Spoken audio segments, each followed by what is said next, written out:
March 8th, 2016. We're going to start our meeting today with an invocation by Reverend Chad Perry, and welcome, sir, and thank you. And the Pledge of Allegiance will be led by Commissioner Pellissier.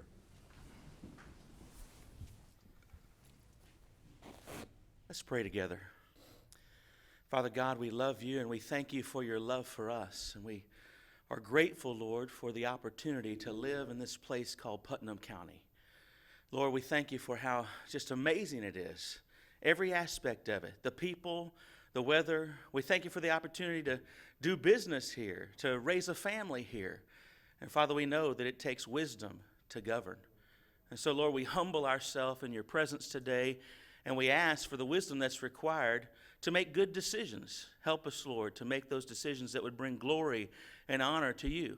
We also recognize that we're not the only county that's in the game. Lord, there are counties across this nation that need prayer. So this morning we remember Flint, Michigan, and all that they face and all that they're going through. And Father, they need your wisdom. They need your presence. They need your help as well. So help them. And Lord, this day and everything that we say and everything that we do, in the way that we treat our neighbor, the way that we even treat our enemies, let us give you glory, let us give you honor, and let us give you praise. In the precious and holy name of Jesus Christ we pray. Amen. Amen. Please join me in the pledge.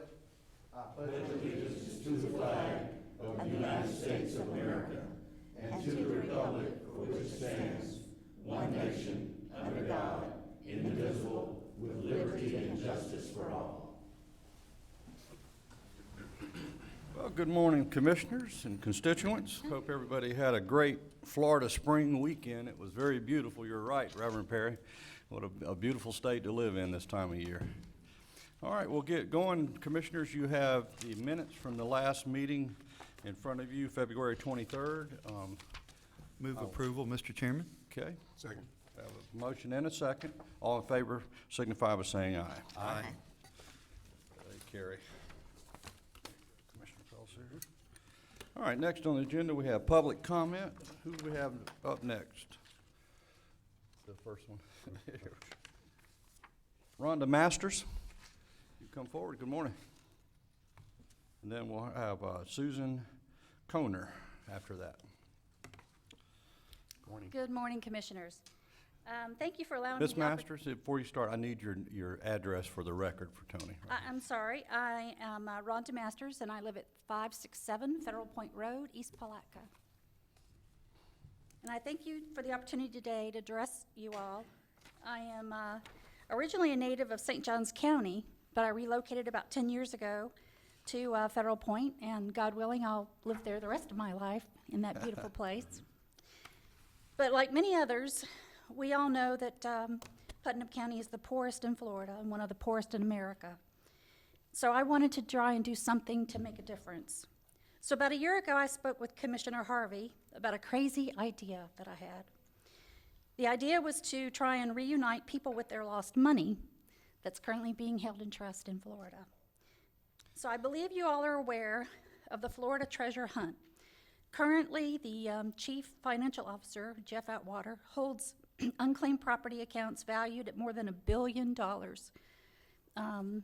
from people who are in Florida. Those monies come from various institutions, and they're currently unclaimed.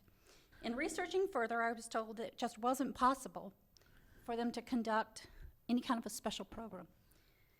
But I think about a month ago, Patrick Giuliano from Mr. Atwater's office visited this board and shared that there are over 25,000 accounts with over $6 million that belongs to people in Putnam County.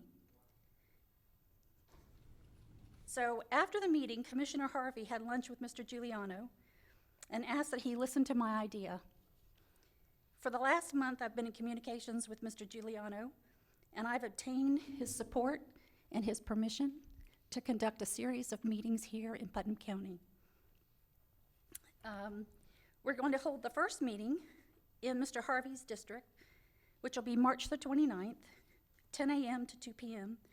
at the Interlochen Library. Anyone who feels that they may be interested can come and do a search, see if they have money. There'll be someone there from the Mr. Atwater's office to help them file to get that money back.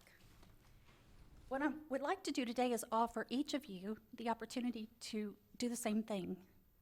Mr. Giuliano would like to work with you in your districts, and I'm happy to volunteer to put on an event in your area. So if you're interested, I'd be glad to meet with you. I have a piece of paper. You have my name and my address, my email address, and I'd be glad to work with you to create a program in your area. Thank you. We thank you, Ms. Masters. Any questions? Mr. Smith, you have any remarks? This is your area of expertise. Well, I think when he visited last week, we spoke after the meeting, and he indicated there was quite a large amount of money that was had a Putnam County address associated with it. So I certainly think any effort to get the word out, it can only help. I mean, it's money sitting up there that's Right. yours, and for whatever reason, it could be, you know, an insurance check or a check that didn't clear somewhere, or, I mean, a whole host of reasons why that Right. money's there, but it certainly is something that people should look at. And I think that with your help and others to get the word out, even if you can't get to an event there, you can still do your own search, but it's always good to have someone that knows how to navigate through sometimes a confusing website to really to identify what it is. And then it gives you the instructions of what you need to do to prove that you're that person. Correct. And so what we're going to be doing is, Mr. Giuliano is creating a press release, and we're going to put it into the paper, giving people sort of instructions in an article in the paper on how to do their own search. But if they're incapable of doing that, Right. or if they don't have the resources, they don't have a computer, they don't have internet, then they can come to the library at Interlochen and hopefully other places around the county. But the library has volunteered to help and provide the computers, and so we'll have some people there to help when they come in. And then some of the people, you need to print a document, sign it, and send it in. And so we're going to have the capabilities of printing at the library and then help people get that into the mail so they can claim their money. Thank you. Commissioner Harvey, and thank you, Mr. Smith. Thank you. Mr. Chairman, I want to point out that Ms. Masters' idea was exactly on target, but she's wanting to do this for free, to get the money back in the hands of Putnam Countyans, to kind of have a Christmas in July, if you will. And that's a lot of money out there. Yeah. And at first, we ran into a roadblock that they thought we were a third party, and we were trying to make money, and that was far from the case. So now this thing seems to be taking off. We're going to do the pilot program in the West End, but it's open to all of us, and it's open to anybody that wants to do it. And Ms. Masters is volunteering her time to make this happen. So thank you, Mr. And we Chairman. thank you, Ms. Masters. Commissioner Flagg. Yes, sir. Certainly want to commend Ms. Masters and Commissioner Harvey for you bringing the idea forward. What I would suggest that since the 29th is a few days off, maybe some coordination with staff so that the other libraries can probably be incorporated in the various areas. It doesn't matter to us what district it's in. We're all Putnam Countyans.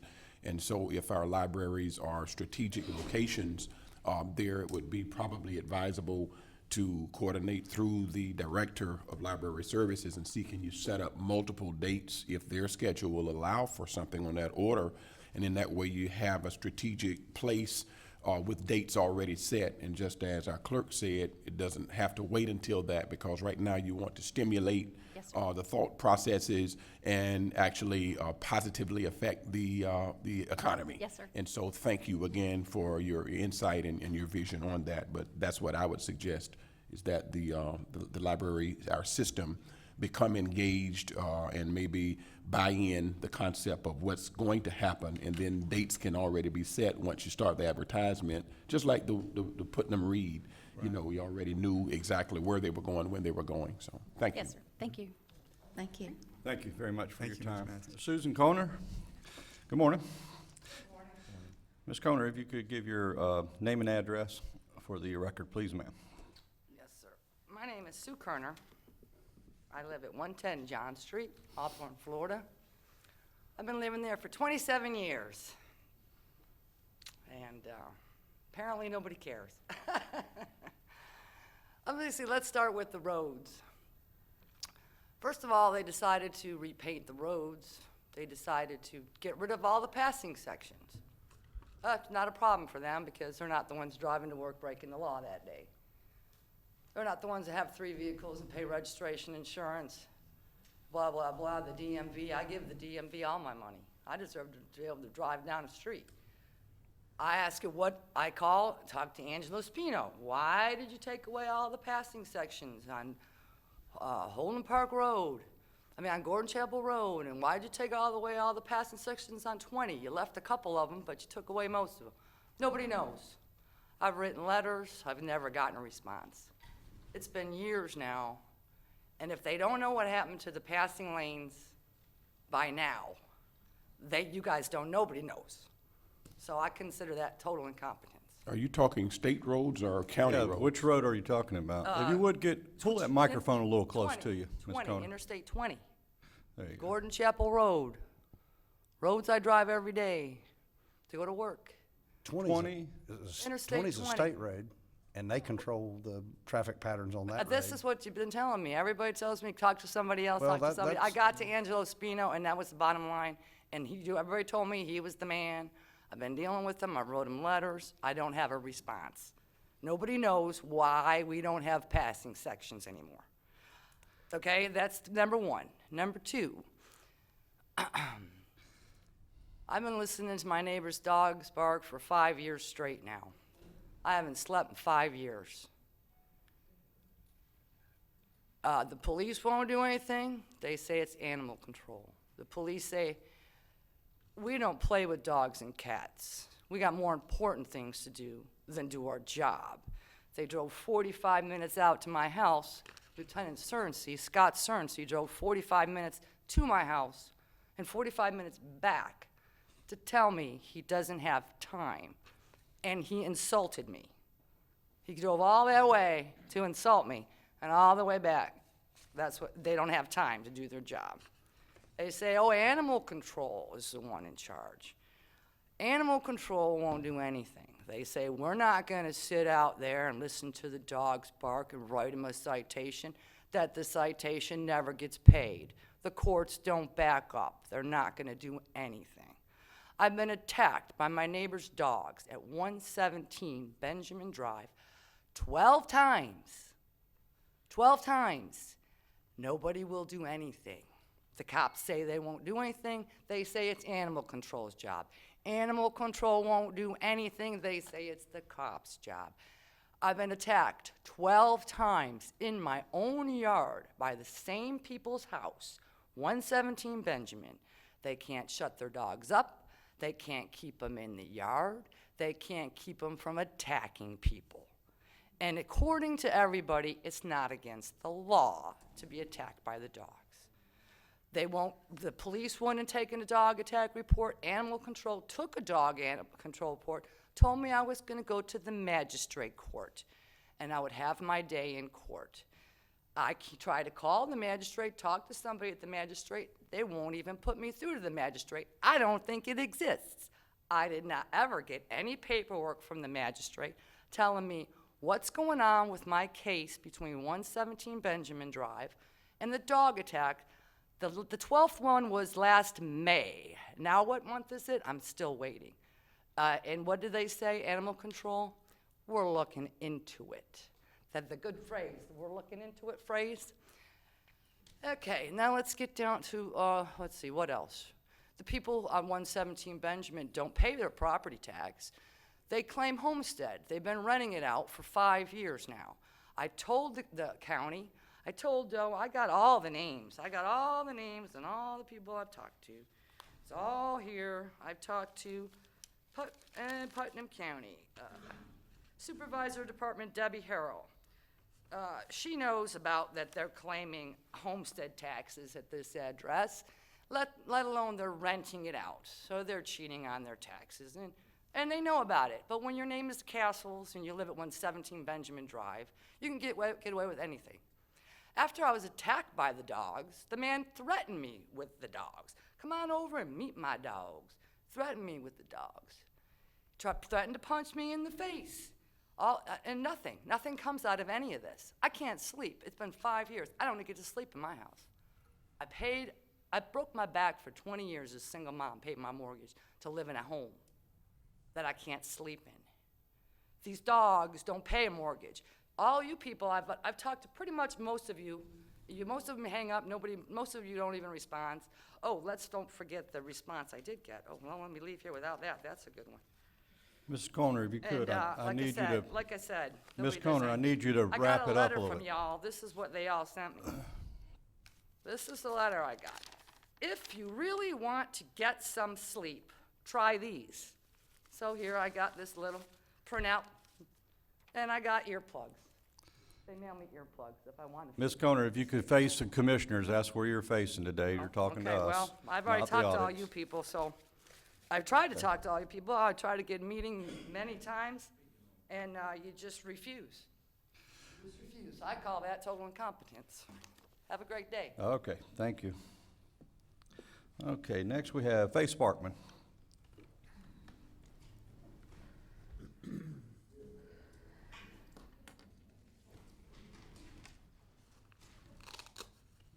Good morning. Morning. I'm here to thank the forestry and all the volunteers in the West End for saving the big fire that started out there. But in the process of doing it, one of the firefighters sent somebody up to Domino's to see if they could get food to feed all the firefighters. So when they got there, they said, no, you go back and fight the fire. They took down 6 large pizzas. A couple hours later, they took down 6 more. So all the people in the West End need to go into Interlock and Domino's and tell them thank you for helping our firefighters. And that's it. Thank you. Thank you. Tyrone Finley is next. Good morning, sir. If you give your name and address for the record, please, Mr. Finley. Tyrone Finley, 158 West Lewisboro Road, East Palatka. I spoke with this committee about 3 months ago about a minor issue. Mr. Finley, will you pull that microphone real close where everybody can hear you? I spoke to this committee about 3 months ago about an issue about an access bridge going from West Lewisboro Road, crossing over an existing canal. When they done their little back path, they tore this bridge down. Now, this was a makeshift bridge for one, anyhow. It should have been replaced years ago, okay? And the committee said that they were looking into it and they were gonna get it done. But actually, about a quarter mile north of there, they went and poured a sidewalk and a bridge that no one really has access to. It's right there in front of the county. Yes, sir. That's for folks on pedestrians and bicycles to pay their water bill, sir. Yeah, but But we're listening to you where we need to Right. put a bridge. I got Mr. Robert Freeman in the back, and I'd like to put you two together. All right. And let's see if we can get some resolve to this.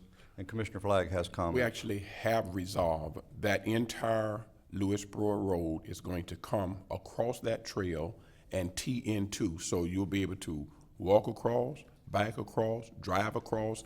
It has never happened before, but instead of the road dead ending on that side of the trail, the bids are already, we're already at that stage now. That entire road is going to be open for the first time in history, and it's going to tie into Putnam County Boulevard instead of on that side of the trail.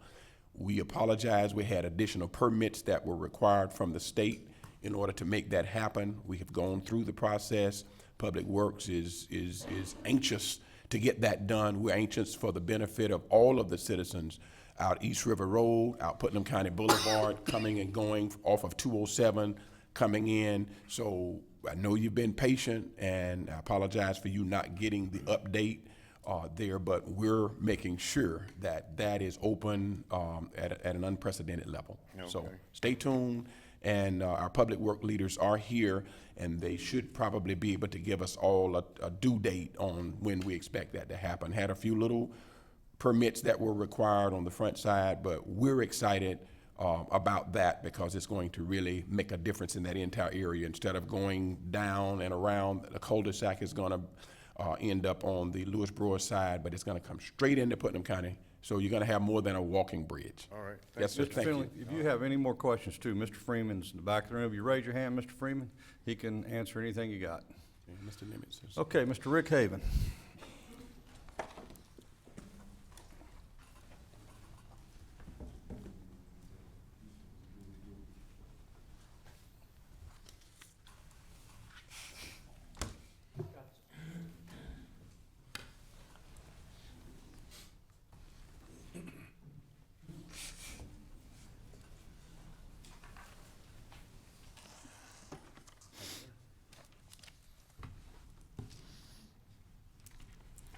you.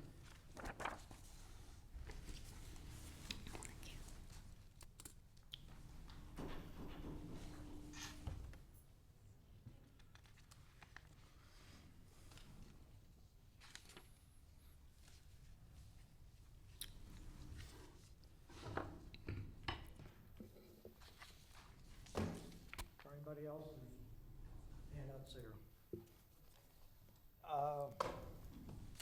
All sure you saw the headlines in Saturday's paper, the audit committee's here.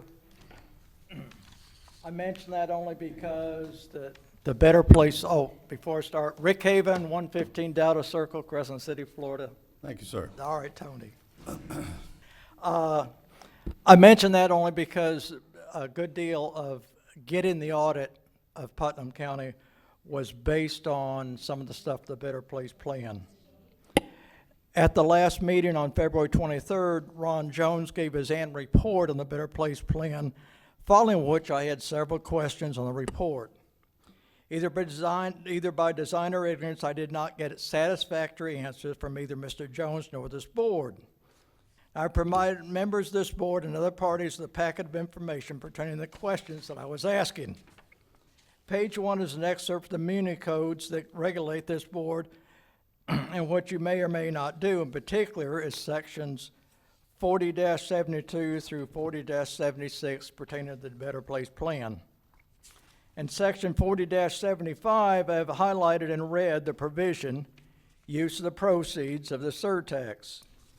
The provision refers to State Statute 212-.055, which you will find on page 2. In this statute, it clearly says any fixed capital expenditures, fixed capital outlay associated with the construction, reconstruction, or improvement of public facilities must have a life expectancy of 5 or more years, and any related land acquisition, land improvement, design, and engineering costs. It further states that the purchase of fire trucks and sheriff's vehicles must also have a 5-year life, and the improvements of private facilities must also have a 5-year life. In the last meeting, I specifically asked about the $463,000 that's used to cover the losses of the golf course. Mr. Chairman, you told me you had no control how the city might spend their share of the BPP funds.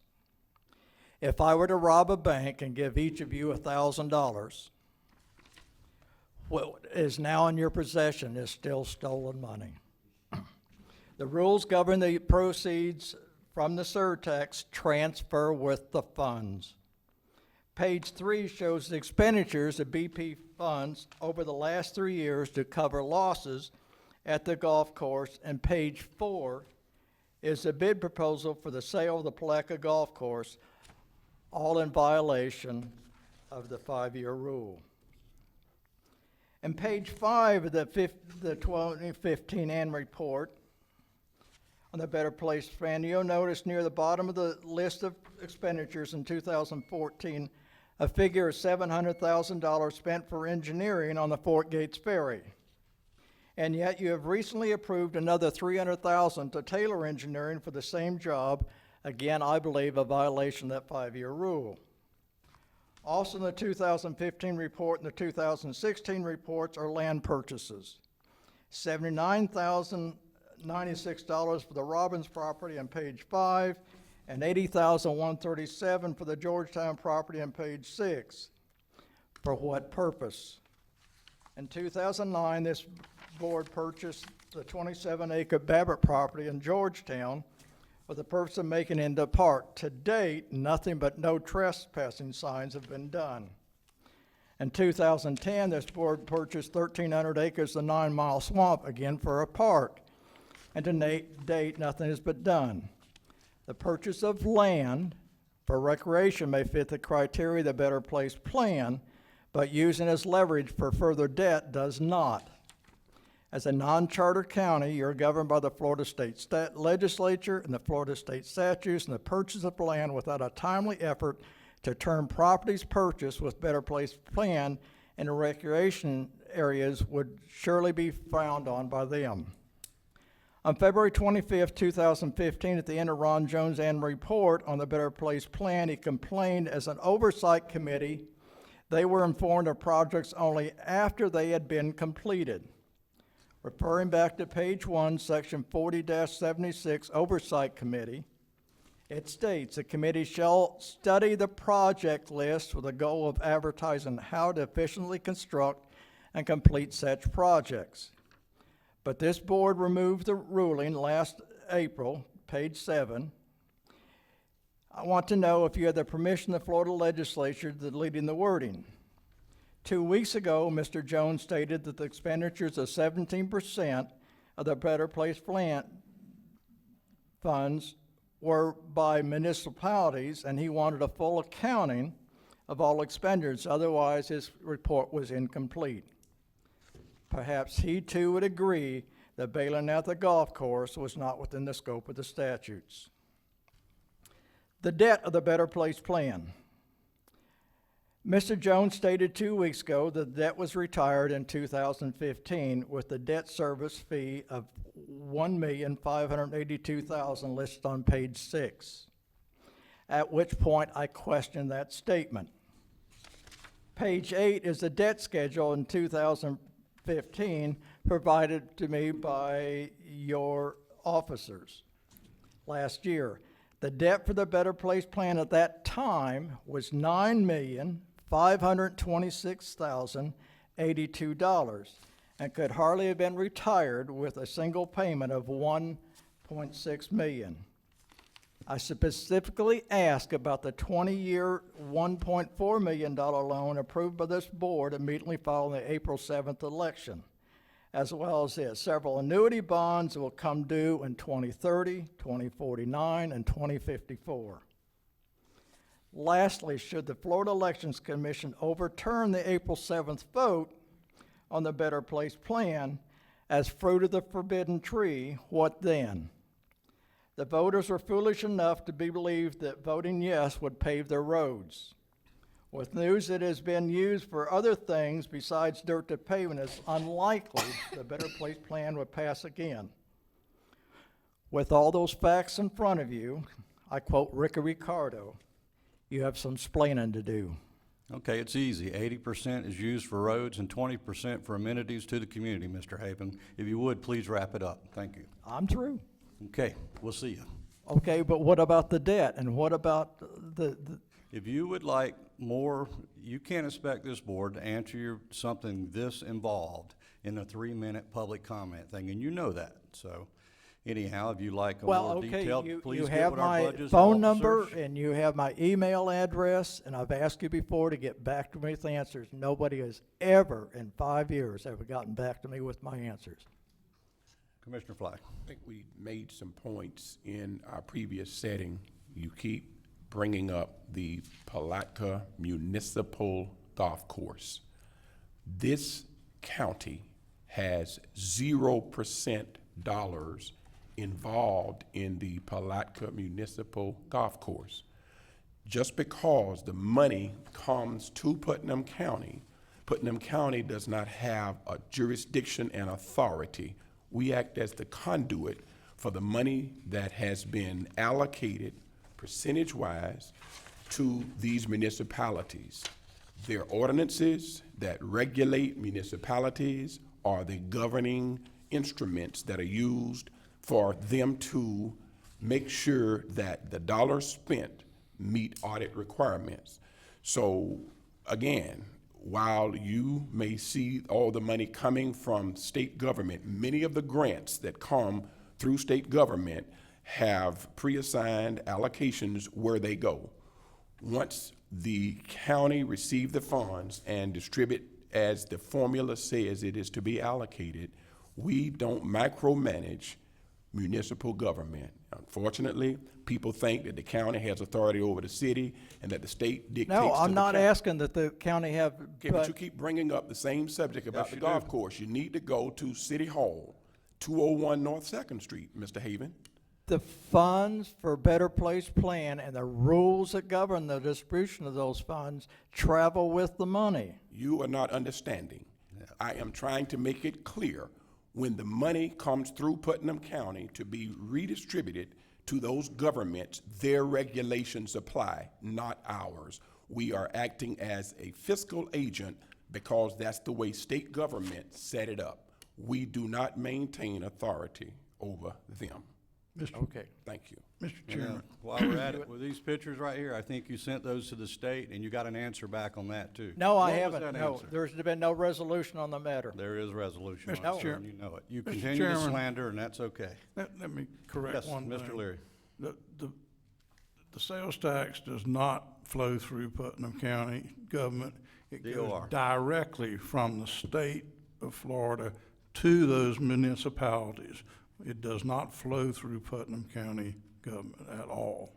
Just So it other goes grant directly monies. to the municipality. Yeah, Department of Revenue, Mr. Haven. So, thank you. Okay, I have no more cards. Anybody from the public? Mr. Kmore.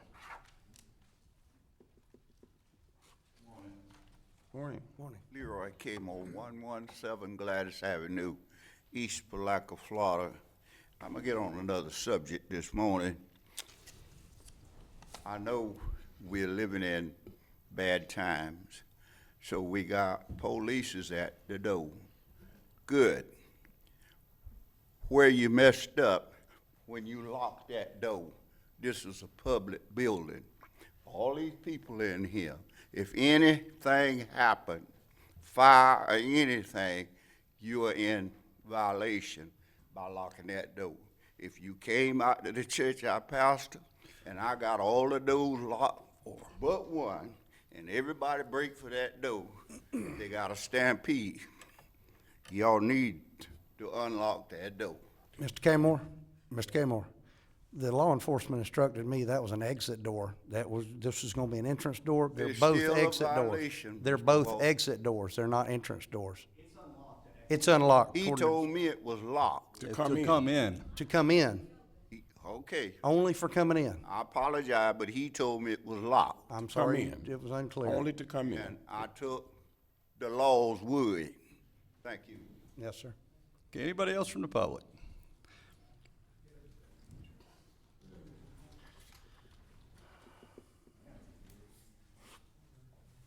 Good morning, everybody. John Spells, 106 Citrus Lane. Come up here to find out what the outcome on cleaning that canal and orange mill. Have y'all made any headway or anything? Good question for Public Works, Mr. Spells. Did you call them first? No, I Oh, didn't you call didn't. in. We have anybody from Public Works that can answer that, Mr. Nimnitz. We've asked you numerous times in the past, if you would, if you got a question, we don't run Public Works, this man does. Well, I guess if It you're would answer handling your the question money, like you know, that. I ask anybody. Go ahead. Mike Nimitz, Interim Director of Public Works. What exactly is the question? Well, have y'all made any headway on cleaning of the ditch? Sir, we're in the process of completing the survey and the design and coordinating with St. Johns River Management District. They own the bulk of that property that creek runs along. We're also trying to acquire right-of-way easements from the citizens. To date, we've only gotten 2 out of 10 so far. So we need some cooperation from the citizens. Need to get our design complete, and we're hoping to have boots on the ground in June or July. He said just what I wanted to hear. All right, at the last meeting, I was kind of misled that y'all was having a problem with the citizens signing for an easement or right-of-way. But, you know, I know Ms. Nancy said a while back it was many significant people, and I kind of felt that way because at the time, Water Management dug all of those holes, well, those ponds right there near the rails and trail, from the railroad track all the way to where the county stockpiled all of their mud and sludge and stuff from cleaning the ditches. Water Management actually owned that property. So what made me feel kind of small was, why would you use 10 people for an excuse of not having a right-of-way when Water Management is willing to try to work with the county on cleaning the ditch? Why didn't you just go to Water Management as far as using their side? And the biggest thing that really gets me is y'all act like y'all was so concerned about the nutrients and all of that they're getting into the water. Now, when y'all clean the ditches along the farmer's field, where do y'all take all of that dirt and mud and stuff from the ditches? again, I Public think they Works. put it right Mr. back in the Spells. field. Yep. They put it Put right what back back in the field? When they clean the ditch, it goes up on the turn rag. What field was you looking at? You had never seen where they was hauling that stuff right back to that stockyard, right where they keep the, You looked at a different field than I did, Mr. Spells. listen, let me finish talking. In other words, they dig those ditches and they take that dirt right back over there, right at the edge of that creek and stockpile it. I'm not telling you what nobody told me, I'm telling you what I know. They take majority of that where they don't put that mud back into the field, they put it on the dump truck.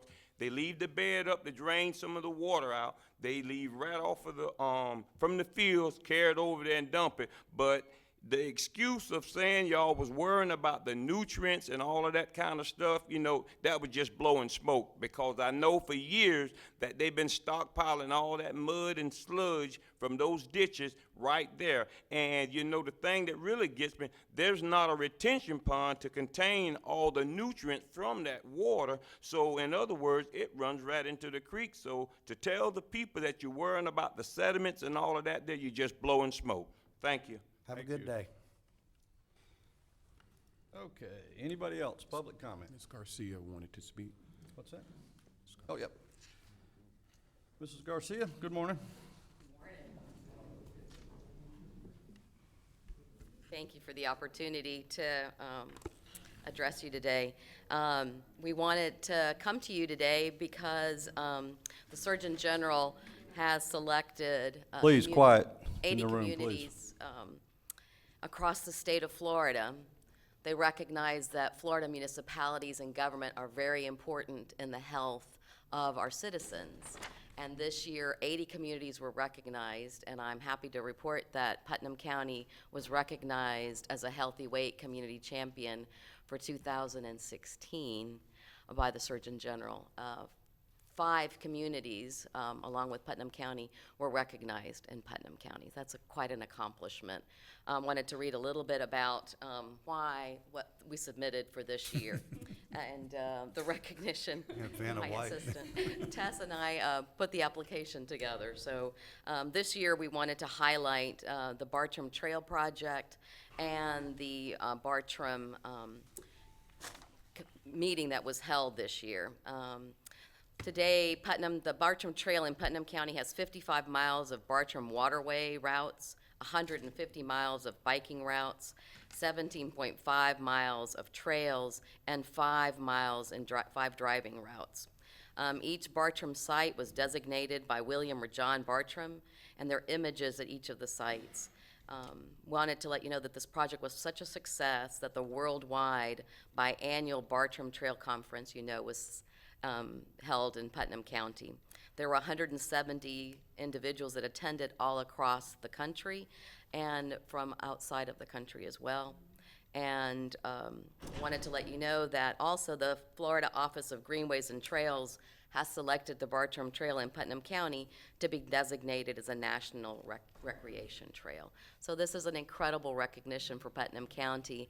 I wanted to be able to share the good news with you because it is those items that we do to celebrate, and we need to celebrate them, that are done to the benefit of our citizens. And I wanted to thank you for your help in this project, and particularly Tess with Parks and Recreation putting the application together. So would like to be able to present this to you. This is from the Surgeon General. Chip, if you would like.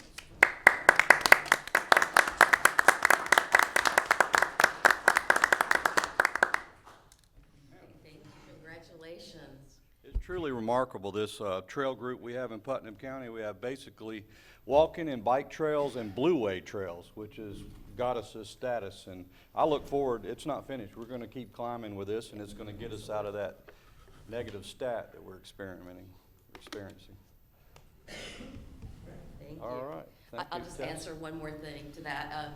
I think that all of us recognize the state of Florida actually has climbed up in the county health rankings 14 points across the whole United States. So I wanted you to know that these items that we do, and while people may fuss and cajole, that they actually are making a difference. And I'll quote Commissioner Flagg that all of us are improving. So we may still stay in the same position we're at, but it's the steps that we take to make ourselves better that are important. So I want to thank you for the steps that you've taken to help me and to help the Department of Health in Putnam County be better.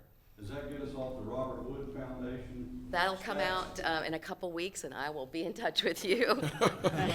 We need programs now, local programs to use these trail systems. Yes. And really drive the stats down. But you guys are great tests, Mary. You've done a great job with our trail committee. Well, I invite you now to join us. We are going to be doing the Walk with the Mayor on April the 6th at 5:30 on the Urban Trail. And we've also helped write a small grant that hopefully will be funded to help promote that trail as well. We did that last year and had a good time. Yep, we did. So I'll hope to see you there again. Thank you very much for your time.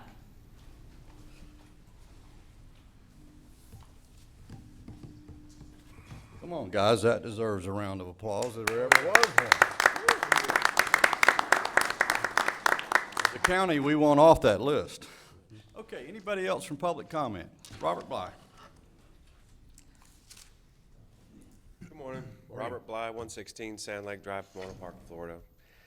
I wanted to ask about the bonds that we have coming up on the agenda. You want to wait to that item's here? or you gotta Actually, go? I would have, but then I found out that it wouldn't matter, so I'll just say it now. Okay. It would have been, I think it would have been helpful to present, someone to come and present why we're doing the bond and explain how that works, along with it being on the agenda. I thought Won't you that- stay tuned right there and I'll get Mr. Manning to give you. What bonds are he talking about? For the jail bonds. Yeah, exactly, That for is- rural development, and it's not our bonds, so let's. That is look- item 9, Mr. Chairman. Yeah, it is. Why don't- Yeah, It's it's up item 9. next. If he's gonna be here, why would we move it? Yeah. Just stay tuned. Okay. Yes, sir. The other thing I wanted to ask about, I guess about 6 months ago, someone presented a, I don't know if it was a change or an actual ordinance, maybe an amendment for the flooding that happens whenever we get high tides along the Duns Creek waterway there. Yeah. Has there been any action taken on that? I mean, she did a lot of work. I thought that it would be kind of a slam dunk. It would get done pretty quick, so.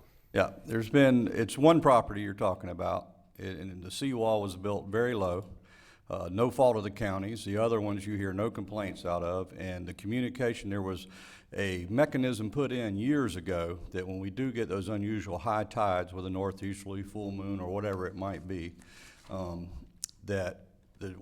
it's not the state in charge of putting the signs up, the no wake signs, but that's what's supposed to happen, and there is a signal, a signage spot by the Duns Creek Bridge that encourages boat owners or operators to slow down. And that's, didn't get put up this last time, and that's where the problem came from. If I remember correctly, Chief Wells was in here saying that he didn't have the ability to put signs out to tell people to slow down and not to make a wake through that area because we didn't have specific words in that ordinance that said this, I believe it was property damage that was in the ordinance and or vice versa. I'm not sure, I don't remember, but I thought that we needed to change that according to what Chief Wells had said when he came in here and said we're not authorized to go out there and put up signs when we have this problem. Mr. Chairman, Captain Wells is here, and if he could get with Captain Wells, then I think he can tell us more specifically. The what's boat wrong, owner, but he's here. ultimately, at the end of the day, the captain of that boat is in charge of his wake. And that's what we found out years ago when we put this in. You can encourage, you can ask to slow down, but it does fall on the captain of the vessel. Okay, so we're not gonna do anything with that. We're just gonna leave the ordinance Yes, as we're gonna is. leave it. That's right. Okay, thank you. Mhm. Okay, anybody else? Yes.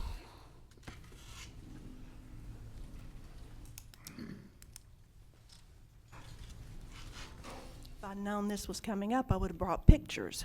Janet Smith, 60 Carefree Drive. The problem with that no wake zone is that it was addressed to the Duns Creek area. Nothing was done for the Sportsman Harbor area, and there was definitely property damage, which Nancy Harris can attest to because she was in Mr. Scottman's home when he was getting wakes inside of his home due to this. And it's not only the properties that have low seawalls, it is people on the streets. I have pictures of the water covering the streets, and when there is wake, it carries right on down that water that's flooding in the streets and does lap up into the properties. So you have totally not covered one whole area that has severe flooding. Some signs up there would just be fabulous, because unfortunately, a lot of people do not know that the wake carries down the street. I mean, really, think about it. Would they have any reason to think that my wake's going to carry on down the street and all those homes on the street? But I've got pictures, and it does happen, and it hasn't been addressed. Thank you. Mr. Chairman? Yes. When Ed Taylor and I first worked on that to stop the wake, we definitely were including Sportsman's Harbor and Dunn's Creek. It wasn't just Dunn's Creek, because we realized that both of those areas are low. And so I don't know how it came off to just be Dunn's Creek at this time, or why it would have. So I haven't seen that ordinance in a long time. Were we rewording it? Say it again? Were we looking at it to reword it? No, not at all. There was a discrepancy in this last high tide ordeal we had, that the sign at Dunn's Creek, which I think you worked on, you created, didn't get put out. And but that's all we can do at this point. I mean, short of a seawall for Sportsman's Harbor and a no-wake zone in Dunn's Creek, I don't know what else you can do but ask the captains of the vessel to slow down. And that's what they should be doing. But most people don't know how to operate a vessel when they buy one. Why don't we have a sign at Sportsman's Harbor? Good. Okay, well, I'd like to look at what we were doing. I knew the attorney was looking at, what we had. And I also think that part of the problem was we were talking about damage to property, and I think it had to, according to the Florida statutes, cover damage to health. That was the key word to make it effective. We are not allowed to protect private property, but we can protect health, and it does affect health. So I think we need to just revisit that. And Mr. Manning, were you looking at that recently? No, we had looked at it in the past, and I unfortunately didn't know this was something that was coming up, so I don't have the file with me. But when we looked at the statutes, there were certain things that could be done and certain things that couldn't be done. There were requirements for, you could do no wake if you met these criteria, or you could ask for minimum wake if you met these criteria, or a speed limit, and there are other criteria, and it's all broken down in the statute. And I think you're right. One of them, whether it was, I don't know if it was the no wake, it may have been the no wake zone, that required that there be harm to persons, or potential harm to persons, which is why we were limited. But again, unfortunately, I don't have the file here. I wasn't aware this was going to come up for discussion. Well, let's you and I get together and look at it, Sure. and I'll see. And who else was working on it? Anyway, I'll get with you. Yeah, if you could. And anyone else that. Mr. Manning, if we could put it on the next workshop's agenda for review. Okay. That'd be good. Okay. Okay, anybody else from the public, for public comment? Seeing none, we'll move to the consent agenda. Commissioners, any items wishing to pull? I have none, sir. I have none. So move the consent agenda be approved as presented. Motion on the floor, second. Any further discussion? Hearing none, all in favor signify by saying aye. Aye. Opposed, like sign. Okay, we got a 9:05 certain, public hearing. No, it is not. All right, 1 minute. So, anybody need a break? Let's take 3 minutes and reconvene after 3 minutes. We're on time.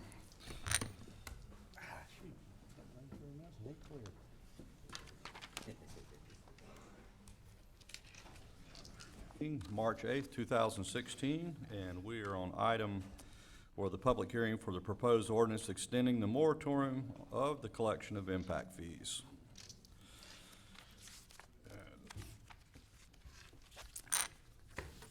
Ready? Open the public hearing. Mr. Manning, do you want this item? The board back in 2006 imposed impact fees for transportation impact fees, fire protection impact fees, emergency medical services impact fees, parks and rec impact fees, and school impact fees. Back in 2010, this board desired to enact a moratorium, which they did, on the collection of those impact fees. That moratorium was through February 28, 2011. That was then extended through 2013 and again through 2015. This matter came up at a recent workshop. It was discussed about extending the moratorium on the impact fees further. So what we have here today is an ordinance that would do just that. It would extend the moratorium on collection of those impact fees through February 28th, 2017, and it would be retroactively effective to March 1 of this year, 2016. Thank you, Mr. Manning. And if I could add to that, Commissioners, the pre-recession, we were looking at housing units, proposed housing units in the county in the thousands. You can imagine that. And we were going to be outstripped our resources to provide the infrastructure to this stuff. So anyhow, the impact fees came about so the progress could pay for itself, development could pay for itself. And then, of course, the recession hit, and it's still lingering with us. And we removed it. We came up with the ordinance to remove the impact fees to promote a little building and prosperity in the county. So, Commissioners, comments, questions? Hearing none, I'm going to open the floor to public comment. Any public comment on expanding the moratorium on impact fees here in Putnam County? Yes, sir. Please come forward. If you would state your name and address for the record, please, sir.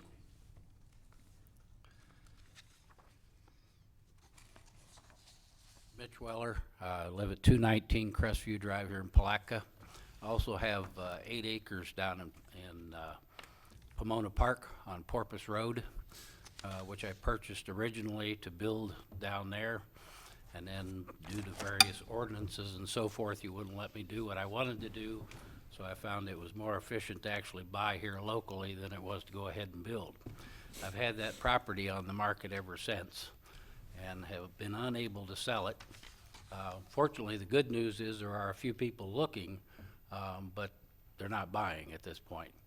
And I'm afraid if we do have the impact fees on it, it's just going to make it that much more difficult to continue on. I think that the moratorium ought to go on to allow things to recover, because if you talk to the real estate people locally, they'll tell you that especially vacant land, they're having difficulty in finding buyers for it at this point. So further impact fees are just going to hold it back even further.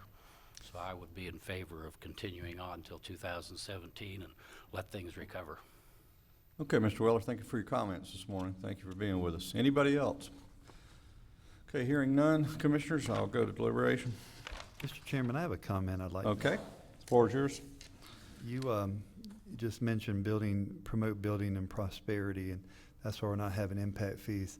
I got a call from a real estate agent yesterday who people are looking in Putnam County to buy property because we don't have impact fees, and they can build here cheaper than other counties around.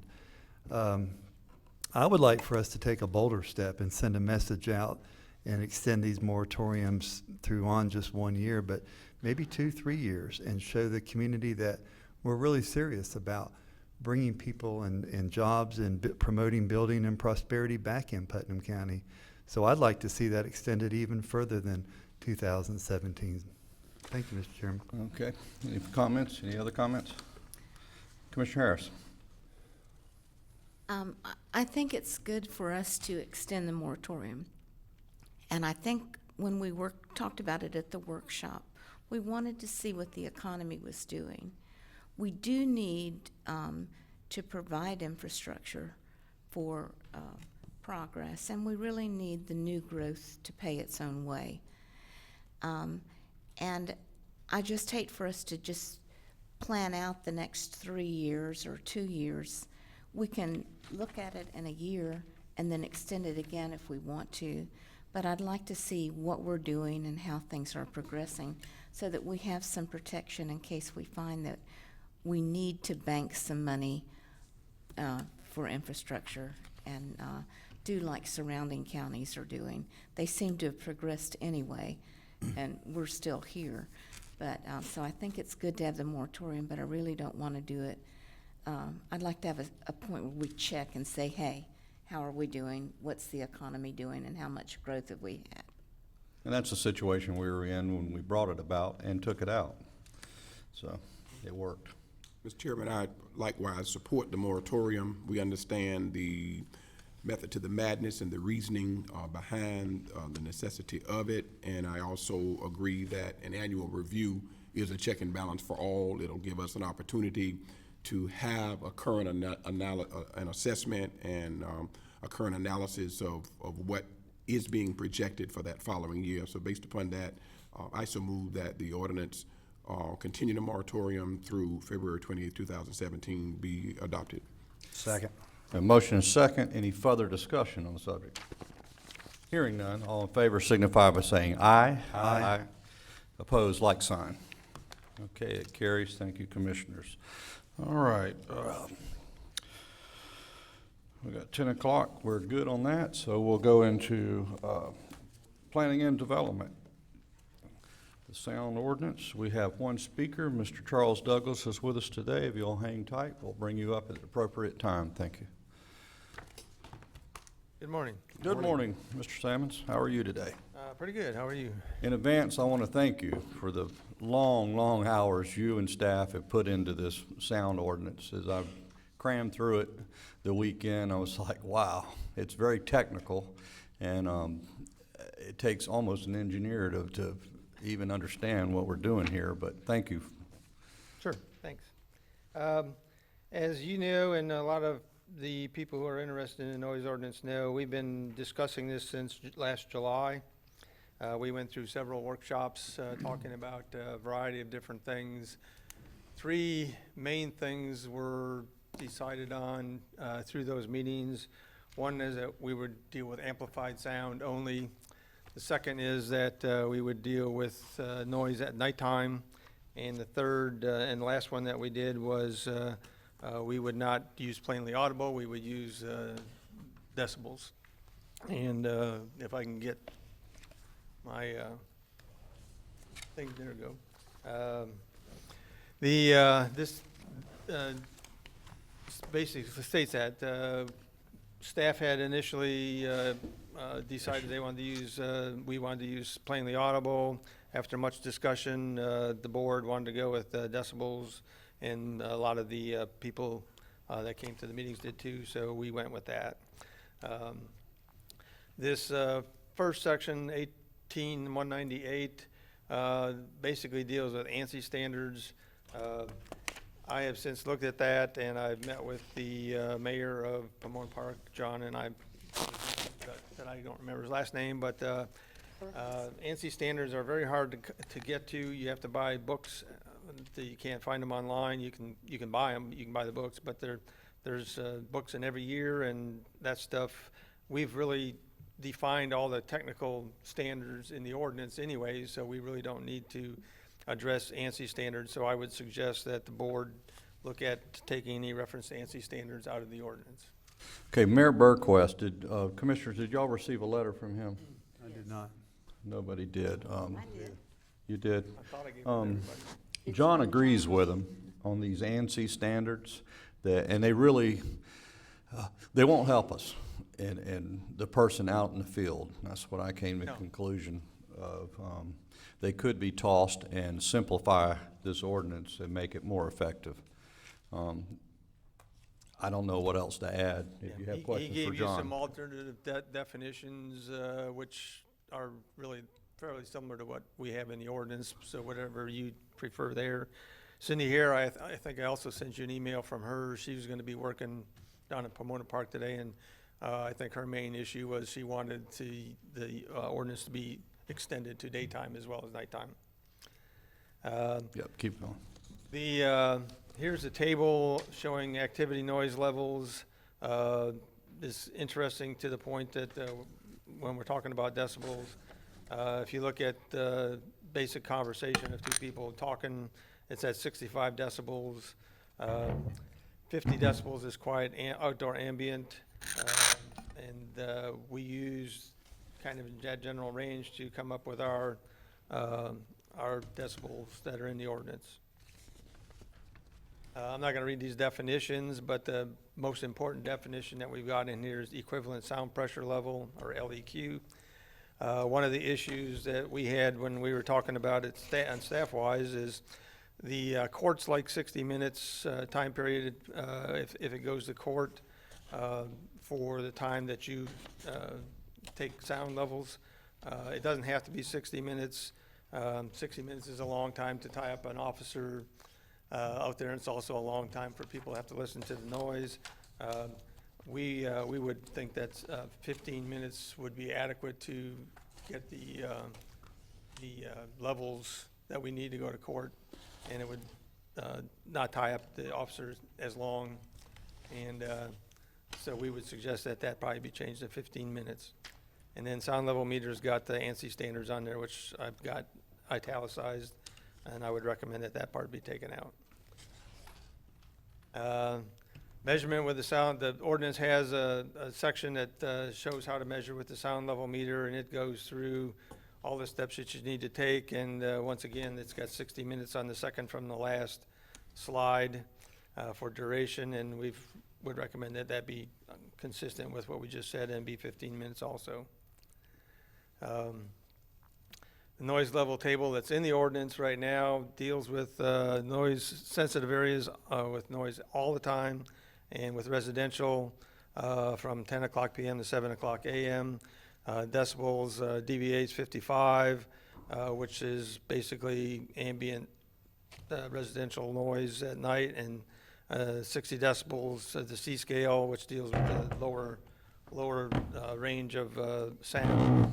And we've put 50 decibels in the sound, sensitive sound areas, and 55 in the C thing all the time.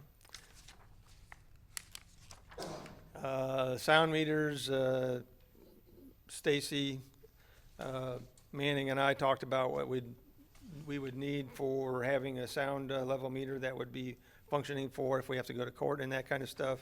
Type 2 or better, being able to record data for at least an hour, be able to download data to a device that can print the data on paper, be able to measure both the dBA and dBc bandwidths, be accurate to plus or minus 2 decibels in both the scales, and be able to self-calibrate, or if it's not able to self-calibrate, then you have to buy a calibrator. And I can talk about anything else you'd like to talk about, or we can open up the The sound device you were just a meter, you were just talking about, although it can record up to an hour, Right. we come to a conclusion that the best use of a deputy's time is Right. about 15 minutes. And of course, I think that the folks, you have experience, if you would, in this area. What do you feel as far as the time that you need to, should we bring these guys up at this time? Hang on just a second, Mr. King or Mr. Douglas. Yeah, come on, Mr. Douglas, we need to hone in on this if we could. Good morning. Charlie Douglas, 601 St. John's Avenue. I'm here on behalf of Mr. and Mrs. King, who own Renegades in South Putnam, and they do not object to a 15-minute duration for the period of measurement. You feel that's better than an hour? I don't think an hour is needed at all. Yes, sir, I would respectfully say that that's your determination of what would be better or not for the use of time, but we certainly don't object to a 15-minute duration. Okay. All right.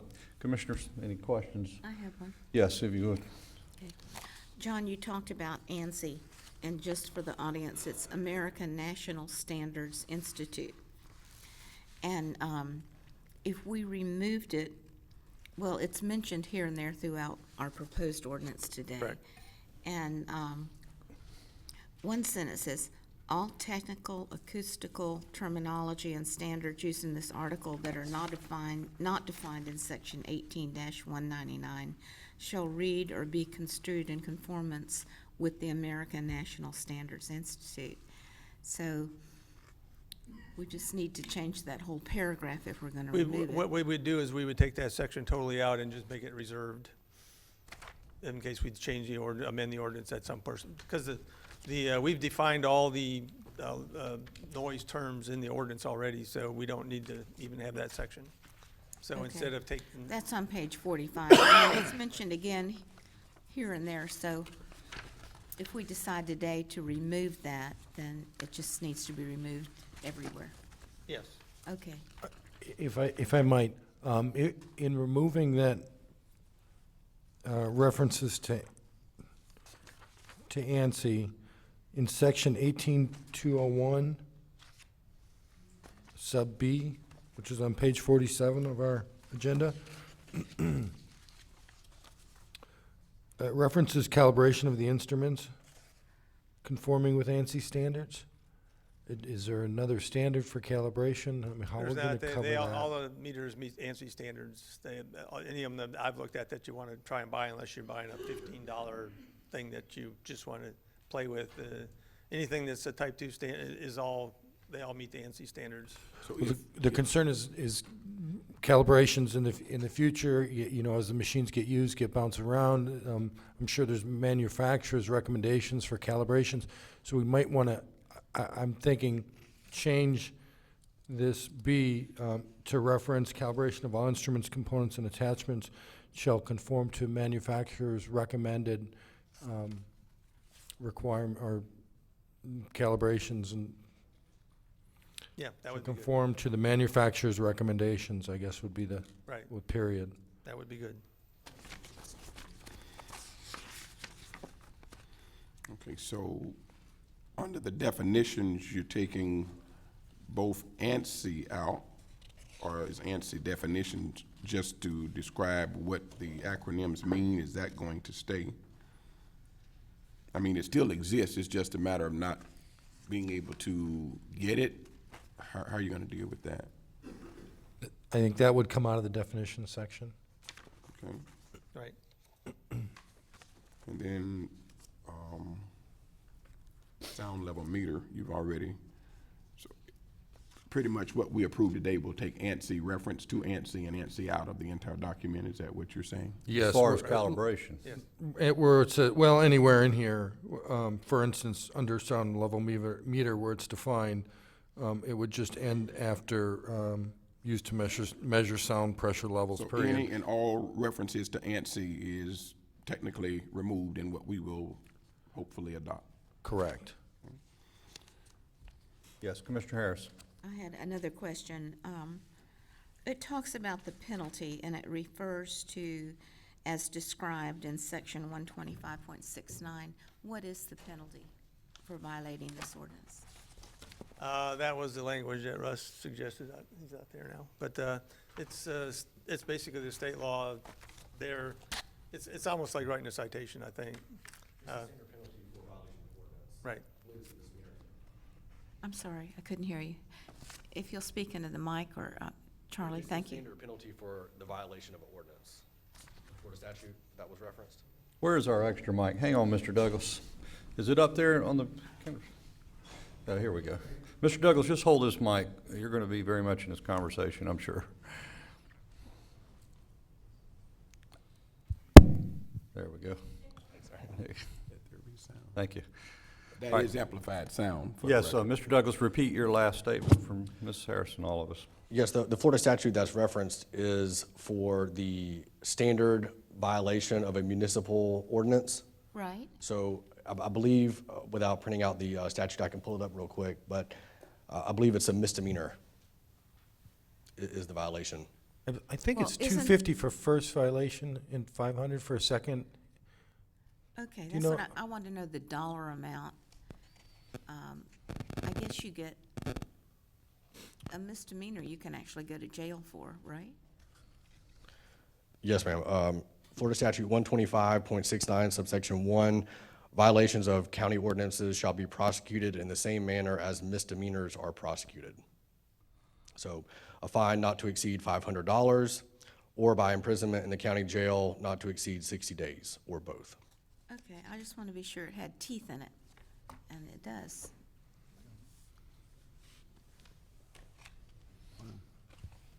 Back on the first page, in the introduction of the ordinance, where it says, whereas the making, creation, or maintenance of excessive amplified sounds during the nighttime is a serious hazard to the public health, comfort, convenience, da-da-da-da-da. Is during the nighttime necessary in that whereas? Right now, that's when the ordinance is effective. If you decide to change that, Well, this is not dealing with the specificity of what the ordinance is regulating. I'm looking at just the fact that excessive amplified sounds, based on your presentation, does not change whether it's day or night. So I'm just wondering whether during the nighttime is even necessary in that line, because you're not getting down to when, and you're not getting into the specifics of when it is being enforced. You're just making a statement about what excessive amplified sounds cause. I think if we take nighttime out and we only have an ordinance that deals with nighttime, I think that, Well, this ordinance, according to what I see, when you get to section 18-200, maximum permissible amplified sound levels, noise sensitive is any time, and then residential is 10 to 7. Right. So that, to me, means that this during the nighttime is not necessary in the sentence. John, you mentioned 11 to 7 in here somewhere. I'm trying to find it. 10 to 7. 10 to 7. Is it Page 10? 46. It's in the table. Commissioner Flagg makes a very good point, because we do have in here excessive noise and for those noise-sensitive uses, which is any time of day. So it really is not necessary to reference it in the nighttime. So during the nighttime, taken out. those three words could be removed as unnecessary. Please do. Okay. Second whereas. I wanted to ask something else. Yes, Commissioner Harris. Okay, in our meeting, I know that we talked about people that work nights and have to sleep in the daytime, and that I get calls a lot, that there's noise from people just playing their radios outside real loud and belligerently, and the police would be called and they wouldn't do anything. And I asked, and the officer said that they would respond to those calls. So we say we would respond to it, but it really isn't written that way in the ordinance, is it? Not right now. Right now, we don't have an ordinance, but it's proposed it's proposed to deal with 10 to 7 and not in the daytime at this point. Okay, well, I felt good about his response, but when I read this again last night, I was thinking, uh-oh, they may respond, but they don't have to, and it may be a different officer. And, Well, that was our reasoning for wanting a baseline with the meters, because it could be a different officer with a different determination, and Yes. we felt that would keep us more. but whoever it is gonna follow the letter of the law, I Right. imagine. And I would like for it to go ahead and cover that. Why can't we do it all the time? Yes, I agree. Why just at night?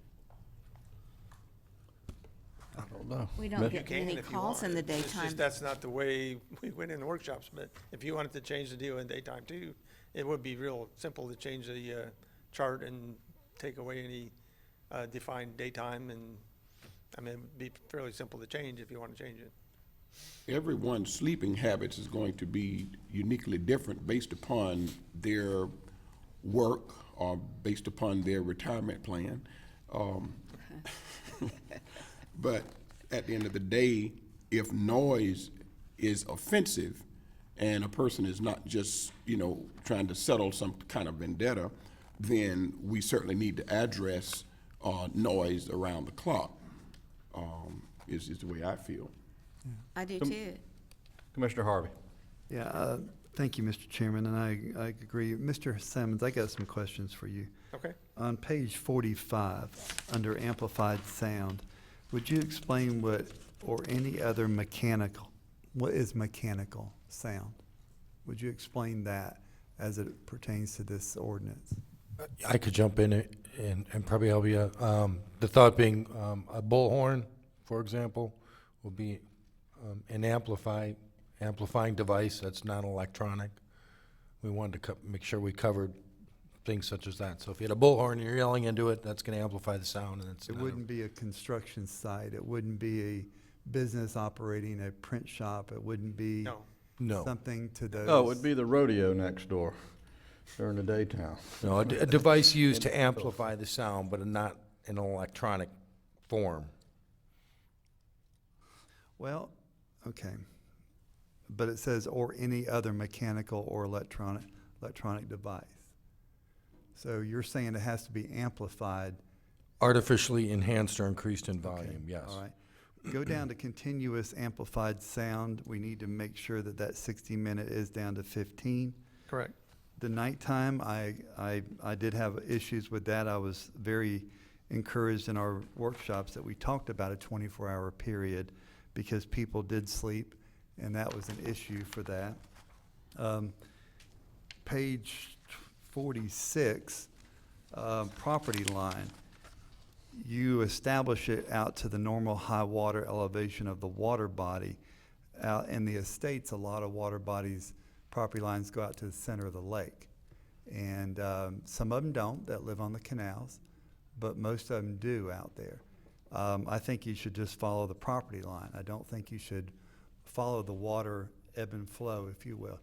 That's my opinion. I don't see the need for that, because when I count my property, I count it, and I'm assessed on all the way out to the center of the lake, and that's how I'm assessed on it.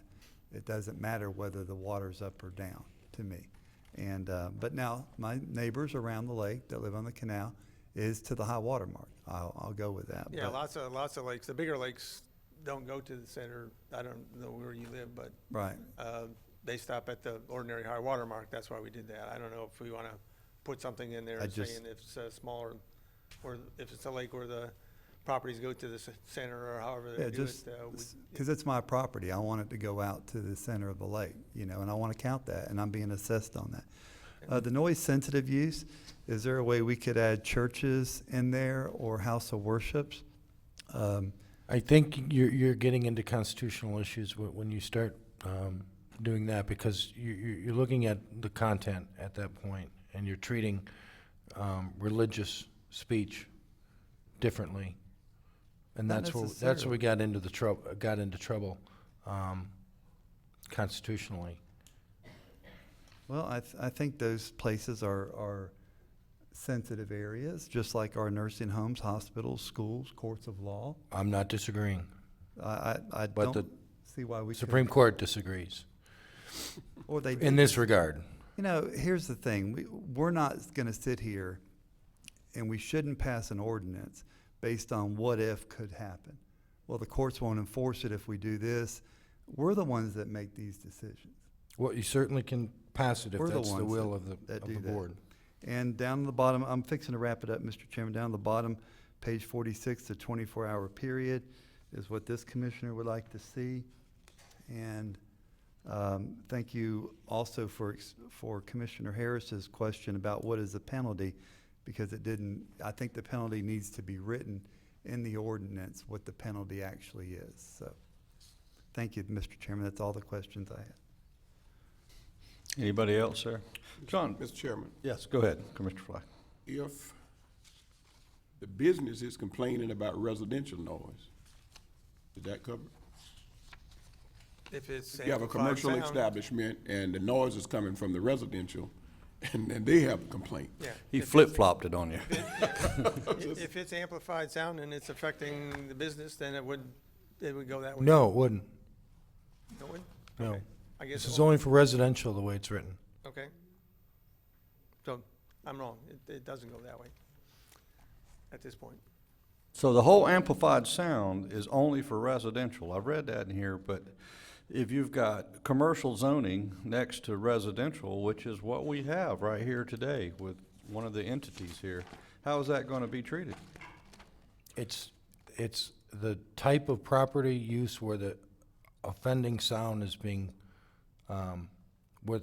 being reported. So in that situation, if the sound is coming from commercial and it's over these decibel levels at the property line up at a residential use, that would be a violation.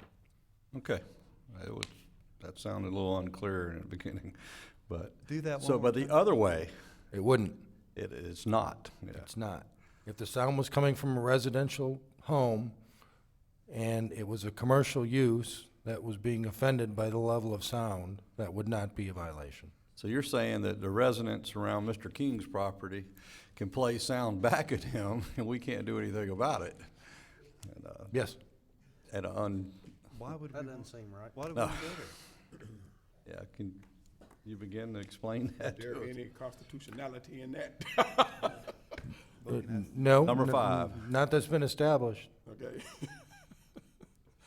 Wow. But that's the direction we've been given so far, so that's how this was Okay, written. so since we are drilling down and wanting to have comprehensive, without any known side effects, since we raising some issues that constitute side effects or imbalance, are we too late to fix? No. No? Okay. No, we can, I mean, there could be changes made to it before it is passed today, or this could be continued on to bring back to another hearing, or you could ask that it be put back in the workshop for further discussion.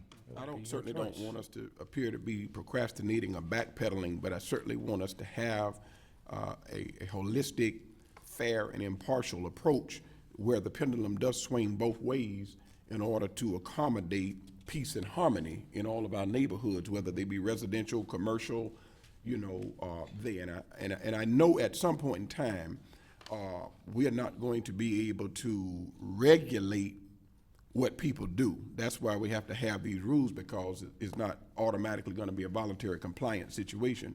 But I think most reasonable people will want to be in compliance there. But I think reciprocity has to exist between residential and commercial, because it's not like we don't already have the issue where you've got commercial entities bordering residential. And so I just think that the playing field has to be level. I don't see how we can have a known imbalance and march forward without. Let's drill down on some of the details in this, and I think you're gonna find some resolve in them. The C-weighted sound pressure level, that's most important. This not only occurs at Renegades, but also at Gator Landing and other places, and what that is the base that we talked about in previous to this, in the workshop and both the floor. But John, if you would, can you explain that probably better than I can? But the C-weighted pressure is that boom, Right, it's boom that you more hear out of the sensitive to cars, that rattle windows and this sound sort of thing. levels. And this ordinance addresses that really well. Go ahead.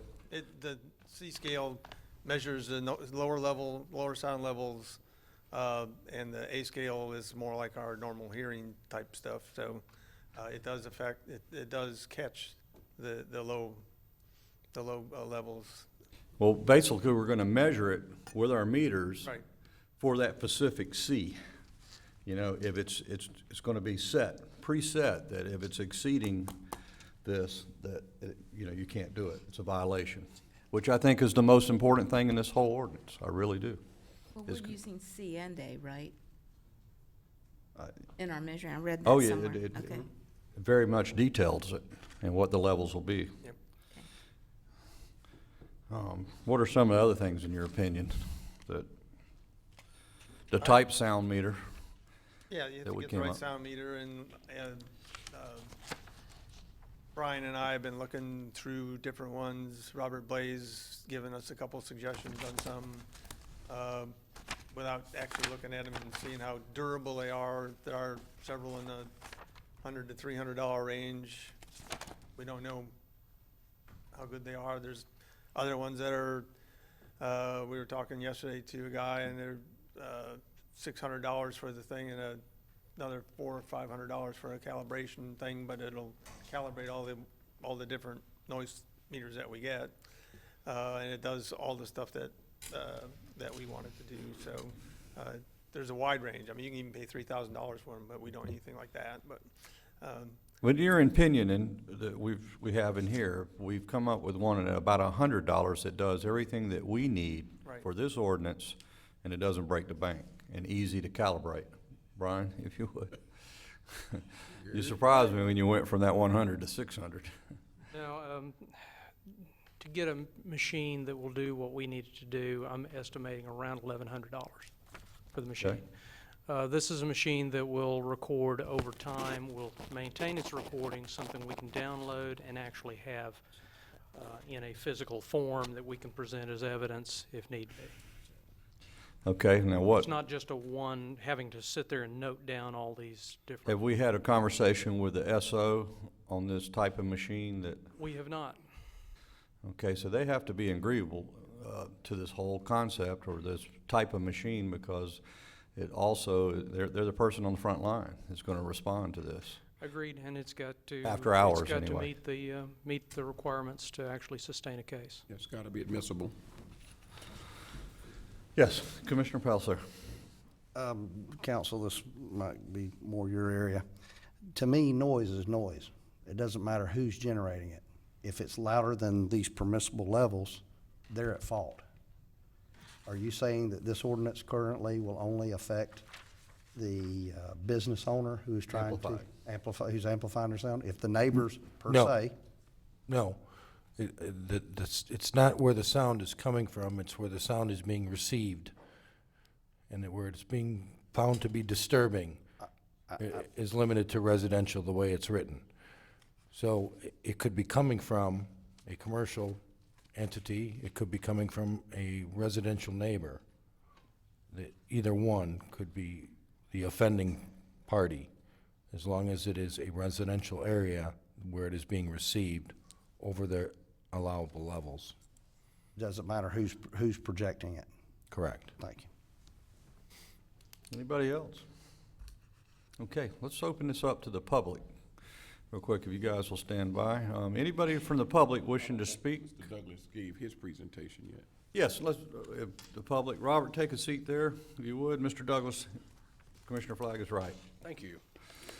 I just want to first say thank you to the commission for your willingness to work with the business community on this issue. I know it has been a process, a lengthy process. It has been deliberative. It's been back and forth between workshops and here. And I know that we are as hopeful to bring this to a resolution as you are. And I think that we are very close. There are a few changes that we would respectfully ask of you to make. Some you have already highlighted on and we do not object to, such as the 15-minute duration for the measurement. Additionally, to Commissioner Palisier's question about how the sound is received and where it's received in the residential context, but we also want that to be fair for businesses, so that if a business is the one who is suffering from the neighboring sound disturbance, that the business can be protected also. And in its current form, the ordinance does not protect a business. It would only protect a residentially zoned parcel. Additionally, the time of day, we would request to change from 10 o'clock p.m. to 11:30 p.m. That is reasonable, especially on the weekends, a Friday or Saturday night, for the sound, amplified sound, to extend into those hours. That's what you will find in neighboring communities such as St. Augustine and other places who rely on tourism for economic development. And also the decibel level under the sound level limit column, we would request to be increased.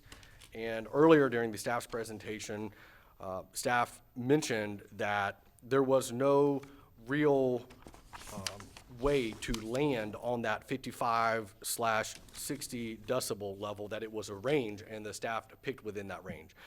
We would submit that there is a good reason for the commission to choose a decibel level at the higher end of that range, because to protect the health, safety, and welfare, you can still make sure that the citizens are protected, but also balance the interests of the business owner. So, for example, Purdue University published a study that gave sound equivalents in decibel levels. A 50 decibel level is the equivalent of a conversation at home. 60 decibels is conversation in a restaurant. 77 decibels is the sound a passenger car makes as it's going down the road. And 80 decibels is a dishwasher inside of a home. So as we're looking at the amount of sound, we would request that the commission vote on an ordinance that would at least be equivalent to what a dishwasher makes in somebody's home, that they would most likely run at night anyway. And these measurements are being made outside on a property line, not in somebody's home. So there is a lot of good reason to increase these numbers for the sound level limit. Now, as far as the noise sensitive areas like hospitals, we completely understand that and will not object to that. But for the decibel limit and for the time of day, we would respectfully submit that those be amended before passed in the ordinance's final form. Could you clarify those decibel levels specifically?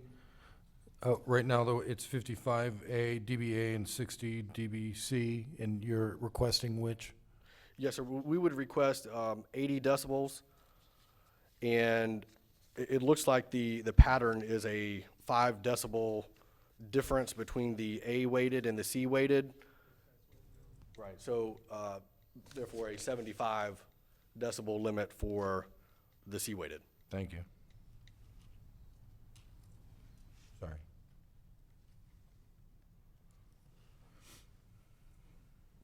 And I believe that covers everything that we had relating to. Well, Mr. Douglas, let me see if my colleagues have any questions for you. Commissioners? I guess I do. I think you confused me a little more after the question was asked. So on our chart where it says noise sensitive, we're going to leave that at 55. I mean, what you would want. Correct. We would not have an Stay. objection to that. Okay. And on the next one down where it says 55, you wish to change that to 80 or to 75? Under the road that says residential? Yes. Yes, ma'am. 80 decibels for the A weighted and 75 for the C weighted. It's usually Thank 5 you. up, I got not 5 down. Is that? 5 up for C. Oh, I not apologize. 5 Yes, down. correct. The other way. So, yes, 80 for the C weighted and 75 for the A weighted. Okay.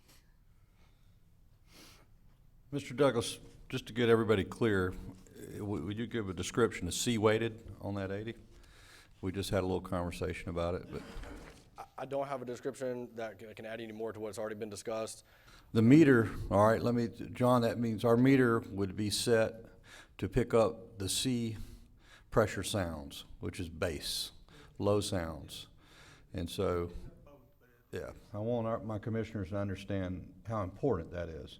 You can get that same decimal reading at a high level and it'd be something totally different. But when you add that C, that bass, it's a different. That's when you're starting to rattle things, to get the boom, the bottom, they call it. Right. And, I mean, that's very important. And that is in this ordinance. It's going to be measured at the C-weighted level. Any questions? Council? Yes. Or, Chairman. Mr. Douglas, I think you even tangled me up more than Mr. Manning was trying to straighten me out with the noise and where the noise is coming from. I'm gonna give an example. I started to do this earlier. If, per se, in this area, the neighbor started he mechanicked on vehicles, and he was over there revving his engine up on a vehicle he was working on, and that offends or bothers the business in question. 15 minutes. This does not cover.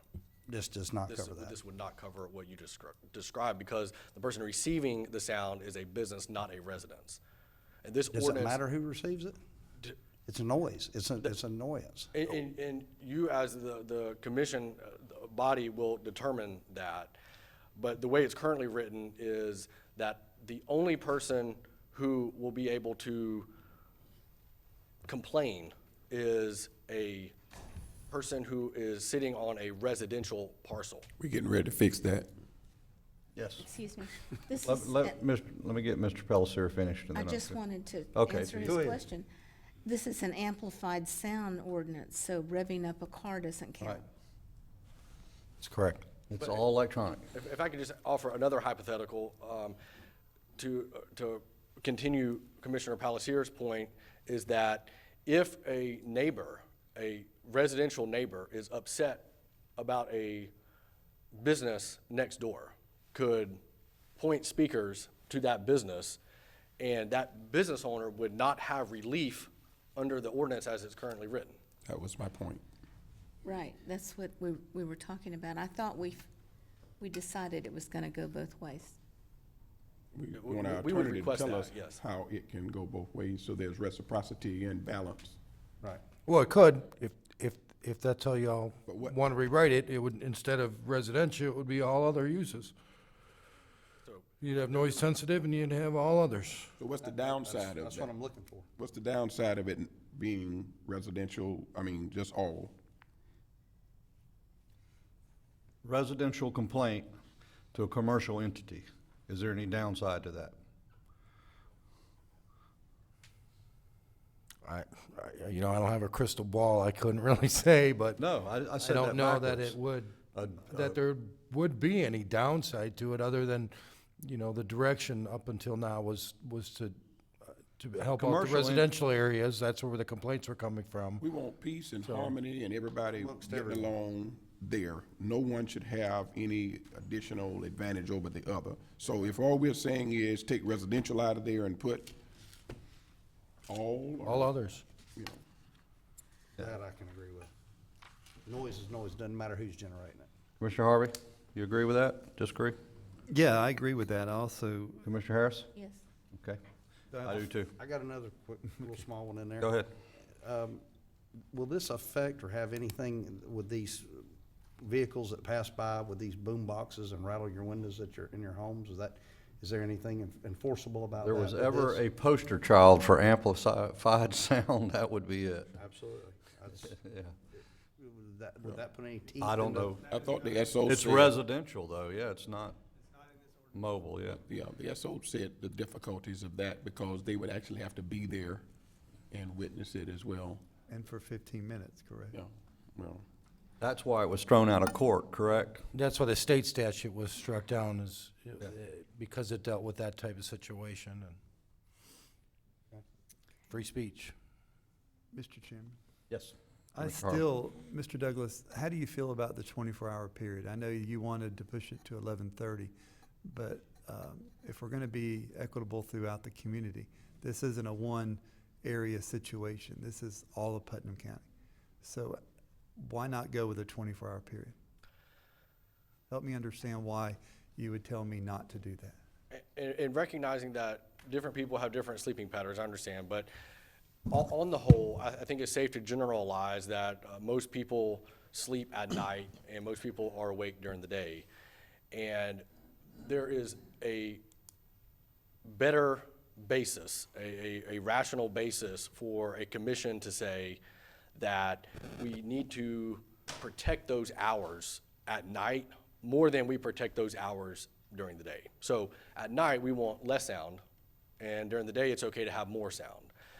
And for those day hours, and I'm speaking in general terms, but a Friday and a Saturday night should be different than a Tuesday night, because a business wants to be able to have outdoor entertainment, and it seems that to strike that balance between a business and the neighbors, that, okay, we're all in this community together, it's okay for a business to have outside entertainment on a Friday and Saturday night, and then the rest of the week would be potentially treated differently.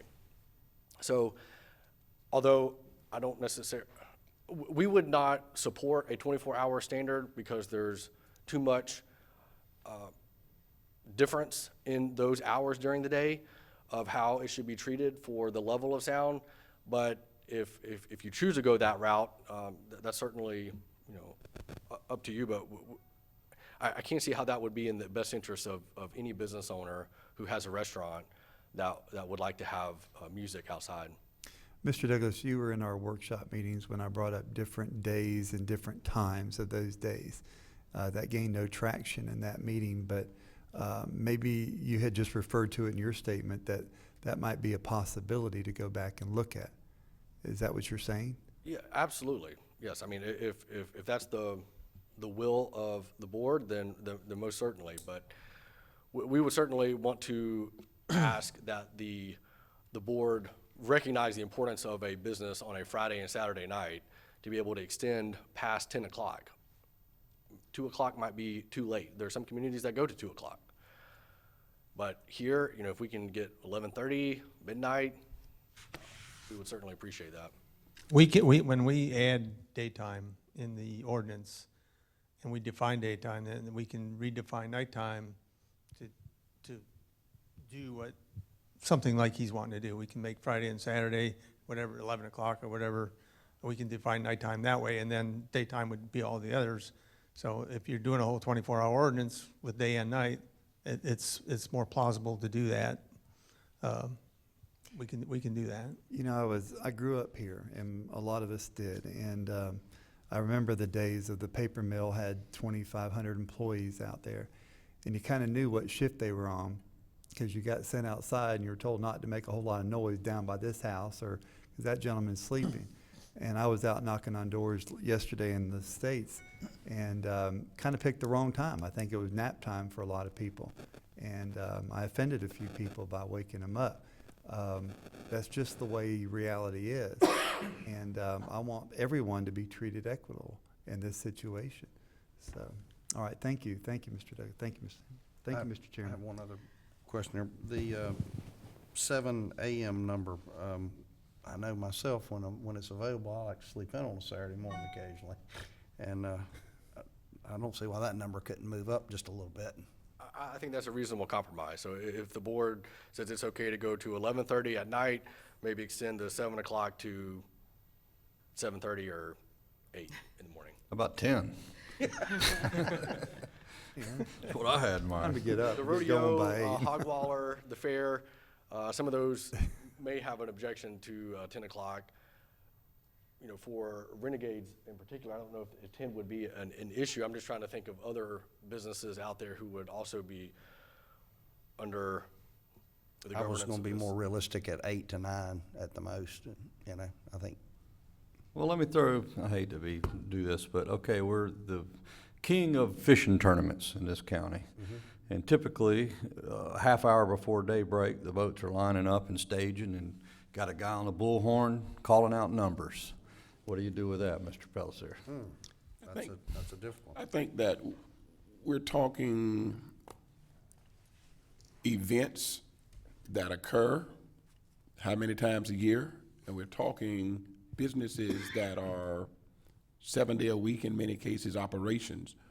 I think our citizens are more concerned with what's happening in the normal course of a Sunday through Sunday versus what happens when festival is in town or a tournament is going on, things of that nature. And I think we have to be able to understand that there's not going to be a perfect document that is produced out of this commission or any other commission for that matter, but we do need to have something that's livable. And I believe that we've come a long way, but we've got to have something here that we cannot continue to push. We need to have something that we pass that is going to, for the most part, meet the need. And I just don't see us continue to push it. If I could, let me add this, that in any event that comes to the county, and we have an ordinance on the books, and they want something outside of the scope of that ordinance, you go for a special use permit, temporary special use. Blue Crab does it. I think Azalea does it. Any of these events do that. And what you're saying is right on target. You get extended hours or whatever you need to make that event successful is extended to you. I've never heard of one being turned down. So that, I just want everybody to remember that's still in there, that ability. I don't know if it is. Doesn't it need to be in here? No, well, I don't know. That's Well, a, it's not in the ordinance, but it could be addressed in that permitting process, as well as you have to understand that your law enforcement officers always have discretion on enforcement, and obviously if it's a special situation, I don't imagine there's gonna be a lot of law enforcement officers, running out there to give the guy a ticket that's, sending the boats down the river.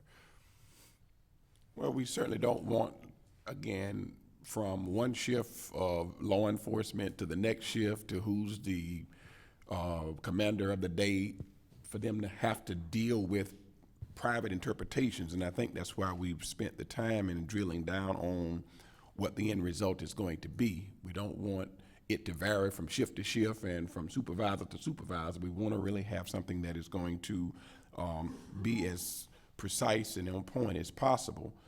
So I think we certainly need to fix the level limit and time of day issues where there is balance. And, well, let's do this, if you don't mind, Commissioner Flagg. Let's go to public comment and hear that and come back and bring this thing back around. That sounds good. Let's do that. Okay, so anybody from the public, Mr. Bly, you were first.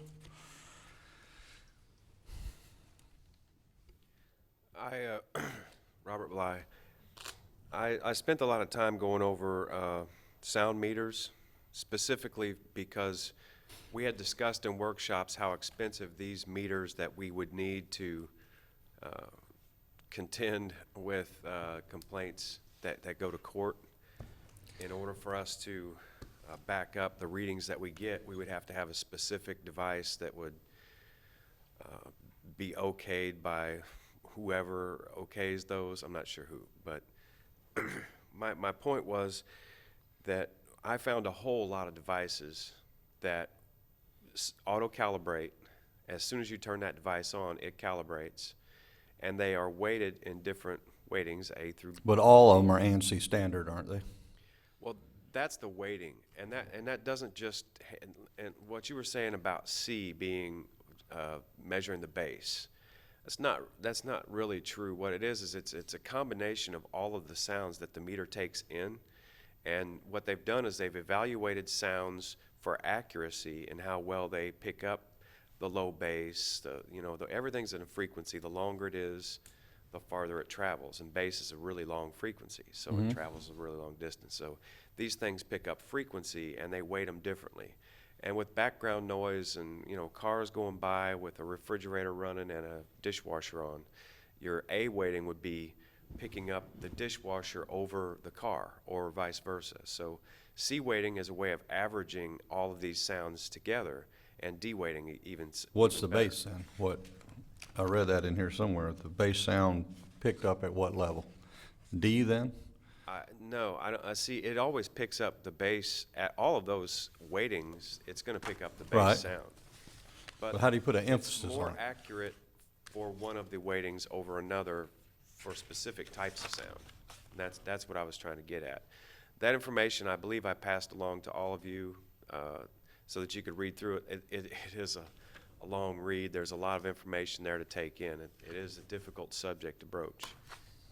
So my point was that we're probably going to end up going to court at some point over the sound ordinance that we impose. And we're going to have to defend our decibel level and the reading that was taken. So obviously we want to have something that's defendable when we take it to court. So I get that.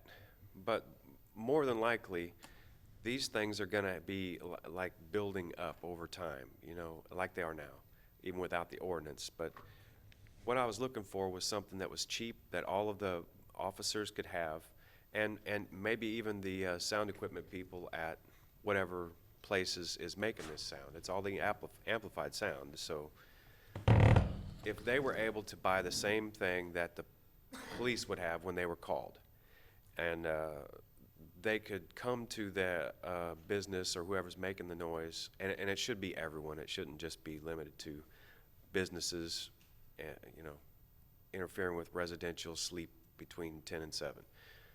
It should be just a blanket statement, so that solves a lot of problems. But anyway, if they could all have the same meter, and the sound person gets a complaint and says, well, police are on their way, they're gonna give us, or maybe the sheriff shows up and says, hey, we got a complaint. They go out together, or maybe someone from the establishment goes out with them to the property line where they've measured, and he shows them on the meter, this is where we're at, and explains that the base could be brought down, and that'll change how the meter reads. And if you could just get it down inside 3 decibels or 30 decibels or however bad they are. Yeah, we know that's gonna Mr. happen. Chairman. Yes. I think it's fine for us to talk logistics. Right now, we need legislation. We can drill down on that. I've got confidence in our department leaders and the agencies that'll be involved, whether it's code officers, whether it's law enforcement officers. We know that we've got to give them the tool to work with. And I really don't think we're bogged down right now. At the end of the day, they will have to evaluate specifications and things of that nature on the specific devices so that we do get to that point. But right now, I'm more concerned with us focusing on this table that's dealing with maximum allowable amplified sound level limits there. So that if we fix that, I think we can move forward, because we got to deal with time. I think that's the sticky point, time, and then what's going to be maximum. We agree with you, Mr. Bly. We think it will be a ongoing process that will have a lot of checkups and tune-ups and right, all kind of things. I agree with Commissioner Flagg. Anything on the legislative part? Well, that's kind of what I was getting to. Let's go to that The then. parts that we're all talking about today that'll be in the ordinance are, when is that sound allowed? How high a level is that sound allowed at the property line?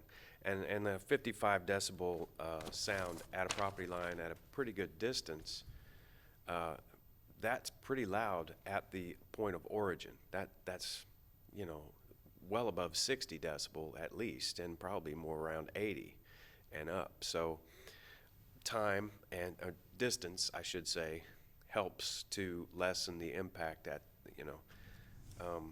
where it's measured, how close the business is to residential, and the way that you have it written now, only residential. There's no reciprocity. I guess that's the right way to say it. But if for instance, if you put this ordinance into place the way it is right now, without changing who can make the sound, you've said who it's going to affect, but not who can make it.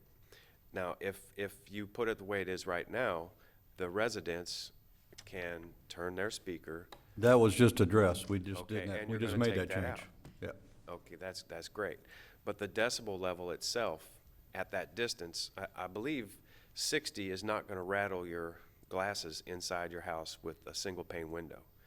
You might want to test that, make sure, but I think that's what we need to do is actually, for instance, you could go to the house where most of these complaints come Let's from. not get so technical. That's what Well- we're gonna go through in this tune-up stage, because we all are gonna learn here. We are. So legislatively, what else would you find or have a comment on in the ordinance? Well, the times. The times right now, I think it should just go to a 24-hour time period. Although there are special use permits, and I don't see any reason why a business couldn't get the same special use permit that any other festival could get. So, Well, they can. But if you put that into the ordinance and say, this is how you get around the ordinance from this time to this time, that's what they get the permit for. So, that's all I have. All right, thank you. Mr. Bly, anybody else from the public? Yes, come up, sir. If you would, have your name and address for the record, please, sir. My name's Art Ross, and I live at Fruitland. Okay, I need a 911 address for the record, please, sir. 309 Fruitland. Okay. I've been writing down some comments. I'm not a regular speaker of any type by no means, but I've got questions I ask you for verification when I get through with some of this. I want to thank the lawyer for Mr. King for telling me that I'm not a noise-sensitive area because I live in a housing district, that I'm not a hospital and stuff like this, which I agree I'm not. But there is people out in those houses that have people that might and should belong, some of them maybe in a nursing home, but their families are taking care of them. So you can't equate a difference there. You don't know what's going on in those people's houses. Mr. Chairman, just for a point of order, the attorney for the Kings have nothing to do with the definition he on made a noise statement sensitive. on Well, that. let's make sure that as you go along, if you want us to answer questions, we want to make sure that we keep things in check. Noise sensitive use is a definition that was not created by them at all. That's Okay. created through the But office. they used the term for They're us, using so it I'm just because using it back. they're reading, sir, they're reading. So again, address us through the chair, but, you know, the attorney had nothing to do with that. Our attorney, who is a part of, and our staff that's drawing this up, that definition for noise-sensitive use means hospitals, nursing homes, schools, courts of law, or other designated areas designated by resolution of the Board of Commissioners. That's us, that's the county, that's not them. I follow. And then the other thing, 5 or 6 nights a week, you're talking, they want to play Fridays and Saturdays, and they want to move the time up to later at night, which sounds good. But that happens for a little while, then all of a sudden it increased to 5 and 6 nights a week and stuff and things like this. So you're not going to stop a person like that. And then they said there's, you all mentioned there was no fine for this for the residentials. I called the police up one night and I asked them, I says, wonder if I went out there, seeing how they can have, they got a permit to play noise at their discretion. And if I go to my house and I decide to break out my amplifiers and start playing 24 hours a day or whatever it might be to violate their noise, what would happen to me? He says, the only thing we would do to you is probably fine you $30. I says, okay, I can afford that. I says, I have my limits with the amount of money I can be fined for doing something illegal. He has his limits for a fine that he can do something legal for, which is no doubt greater than mine. But the thing is, where do you draw the line there? Noise is noise, no matter where it's coming from, if it's disturbing somebody else. And you're talking the 15-minute duration. Now, I want some clarity on this. 15-minute duration sound. Does that mean he can run up to 12 minutes, shut it down, you guys go away, he can start back up and do it another 12 minutes, continuous on and on. Where is the line drawn on the duration? There isn't none. You ain't got it. You got in your hands right now the paper, the ordinance for this county, and it better come up right. Because people are looking. It's not just this area, it's not Mr. King. It's the whole area in Putnam County that's suffering this. And why do we have to do it? You guys are in office for this. These people out here on the street, they're the ones that's got to bear what businesses do. Yes, there's noises out here like from boats and stuff. That has nothing to do with a continuous sound for 4 or 5 hours. Those boats, those lawnmowers, whatever you want to call them, they don't last that long. And they do have permits for it. If you have to have a sound where you got to play something for a weekend, just like anybody else, just like us with the church, if we got to do something, what do we got to do? We got to get that permit to play. What's the difference with him and these other businesses around here? That's all I got to say. And I feel like sometimes I'm talking to the wind because nothing's being done. And then you wonder why things are happening out here in the world. You wonder why the government, people are turning against the government. Why? Because they're not doing what's right. One day, one man said it. I will do what is right. I know you not. And that's precisely what's going to happen. We're all going to answer one day. And where are we standing now that's going to make that man up there say, I know you're not, get away from me? These things don't just happen for one day or a weekend. They're continued. It goes on far after he's out of business. What you do today affects a whole bunch of other businesses around there that you're going to have to answer for. That's why we're trying to find a balance between commerce and residential, sir. It has to be done. Okay, anybody else from the public? Yes, Earl.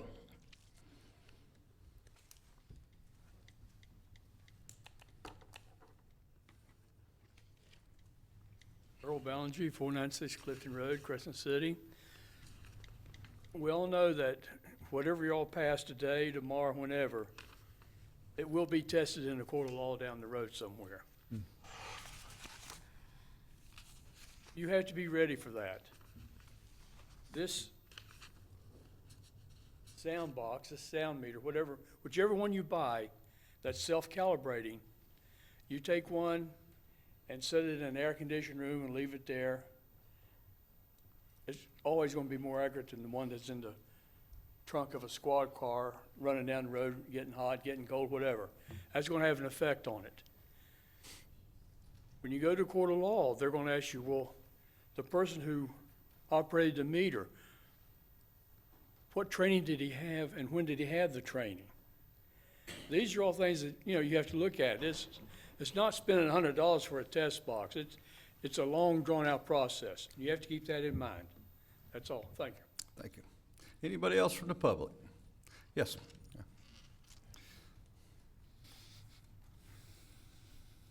Need your name and address, please, ma'am, for the record, and pull that microphone very close. It got. Karen Ross, 1178 County Road 309 in Fruitland. I just have just a little comment here. That it shouldn't matter any time of the day and night. If a noise is bothering you, you should be able to complain. And also, this after 10 or whatever, they're not playing to 5,000, 6,000 people in a big stadium. They're only playing to maybe 30 or 50. They don't need it that loud. They have it so loud you can't talk to your neighbor next to you. Now that's just plain ridiculous. Thanks for letting me talk. Okay, thank you. Anybody else from the public? Okay, seeing none, let's come back up, Mr. Douglas and commissioners, and let's see if we can get some resolve here and the ordinance intact. Well, if I can get started, I really would like John Simmons to go back to what he was saying about if we went 24 hours a day. How did you suggest that we operate that? What we had in there before, because we did have both night and day in there at one time, we had, it's almost like 10 to 7 was night and 7:01 to 9:59 at night was daytime. But you can play with those numbers, and if you wanted to allow more for later for Friday and Saturday night, you could put that in the definition of nighttime. It wouldn't be hard to do. Well, what I was thinking, here we have a problem where people work at night at the mill and they need to sleep during the day. And we have sound, and an amplified sound that is, in the neighborhood disturbing them. And then we have the same thing, with a band and people in a neighborhood, another amplified sound, and that's in the evening. Is there a way to do it 24 hours a day and still be fair to everyone? I mean, I don't see how to do both. You can make an equitable thing for day and night as to whether you're going to satisfy everybody. You're not going to satisfy everybody.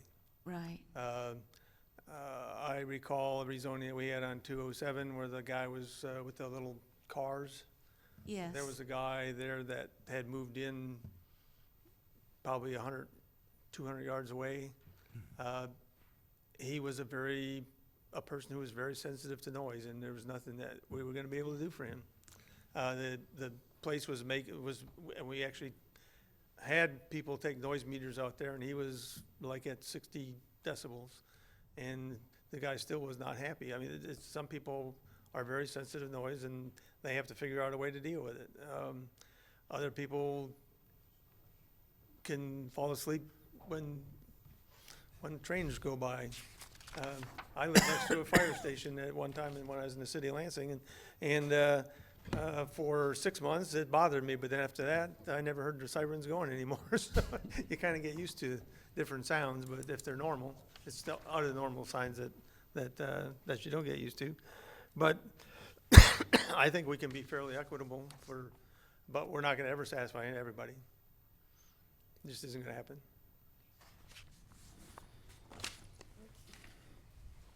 Well, I guess so. I didn't really get the answer that I wanted, but I was hoping. And the people at the mill are nighttime sometimes and daytimes other times, so they switch all the time. Yeah. I Well, couldn't do unless, that in all myself. fairness, the mill, as we continue to say, is not the only shift workers in this Right. county. Absolutely. You know, there, you know, hospital employees. I mean, you can go on and on and on with individuals that are working shifts. So I think we need to probably just say shift workers. Well, And the state policeman in Vega lived across the street from me, and one morning I forgot all about it. I was mowing the lawn, and then I saw his patrol car there, and I saw him outside later, and I apologized to him. He said, "I don't hear that stuff." But I still tried to wait until 10 or 11 o'clock or later if I was going to mow the lawn if he was there. Okay. And You if good? I- if I Commissioner might, Gibb?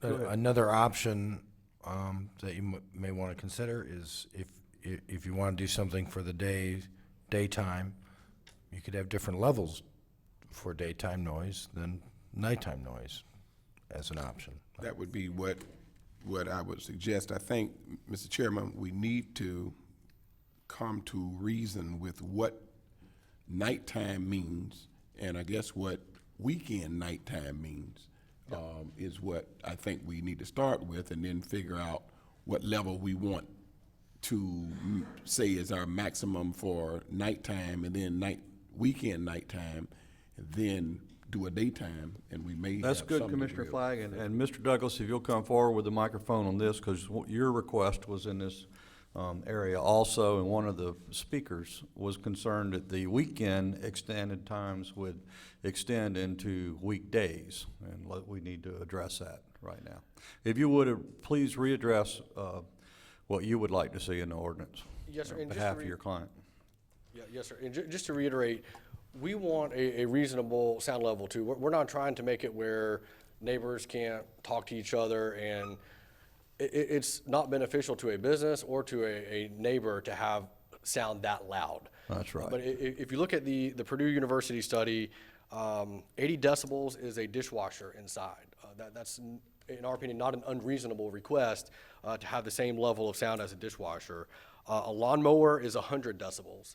So we're not even asking for the limit to be 100, but you know, some shift workers might experience a neighbor next door to them mowing their lawn during the day, even when they're sleeping. And we're not even asking to go up to that level of 100 decibels. We're When you say the noise from a lawnmower, are you saying the noise pushing it while you're standing there? Or are you talking the noise that the neighbor is getting from the property line? I believe that there is a distance away from the lawnmower, and I don't know the exact distance, but I will certainly try to get that for you. And 77 decibels is a passenger car. So we believe that we're in a reasonable range when we ask for that 75, 80 number on the decibels, the A-weighted and the C-weighted. All right, so let's note that 75 decibels is the request. Is that reasonable to say, or is it 80? 75 and 80. 75 for the A-weighted and 80 for the C-weighted. A-weighted, and what was the second? The C-weighted at 80. Okay, let's go into times now. What time limits? So for on the Friday and Saturday nights would be from 11:30 p.m. to 8 o'clock a.m. would be for the definition of nighttime. And then all other nights can be, as you have described, the which is, John, I believe it's where are we in the 10 to ordinance? 7, I Sunday believe. through Thursday, 10 to 7, Friday and Saturday, you said 11:30? Is that what you said? 10:30, wasn't it? It's 10 o'clock in the ordinance. The ordinance is 10 to 7. Okay. Why wouldn't you leave that morning number the same, at 8? Exactly. Well, it's up to you. Discuss it. So you wanted to go to 8? We would not object to that. That's fine. You said 8? Commissioner Pelcer. 8 is what Mr. I Chair, suggested. Mr. Chair, I can't help but feel the need to caution the board that this isn't a Renegades issue. I mean, this is obviously what, they would like to see, but I just don't want to see this as being approached as just to address Renegades, when obviously this is a Okay, countywide well, ordinance and a bear that in countywide mind, issue. but This, Chairman? this easily can be other places, and that's what our point of view is. It's, what's good for them would be good in other situations, is what we're hoping to achieve. Yes, Commissioner Mr. Harvey. Chairman, I agree with our attorney. I think we're building a ordinance around a particular situation, and I'm very uncomfortable in this arena. I think if Mr. Douglas wants to make recommendations, then we should bring it back to a workshop and get this thing worked out. But I don't believe this is the time and place, and perception is reality, and it looks like we're fine-tuning an ordinance for one particular client. But if we table it, we spin the problem out further, and that's not acceptable. But either. all of our I don't think recommendations anybody today, agrees with Mr. that. Chairman, need to be, we're not going to vote on something without reading a document that's been defined, and we all had concerns today. And I wouldn't want to vote on something not knowing what it said prior to doing that. Okay, Mr. Manning, how many readings do we have here?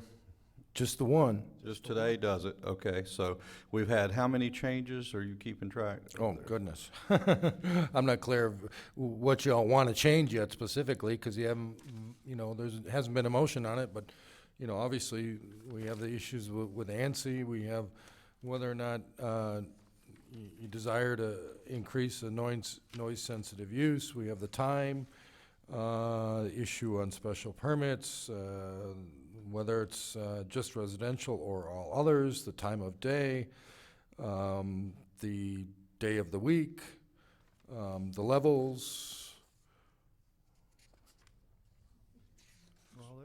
That's all of them. So if we answer all those right now, we're done. Correct. Is that, If I can just add too, yes. Mr. and Mrs. King are not asking for special treatment, and they're not asking for ordinance to be drawn to their wishes.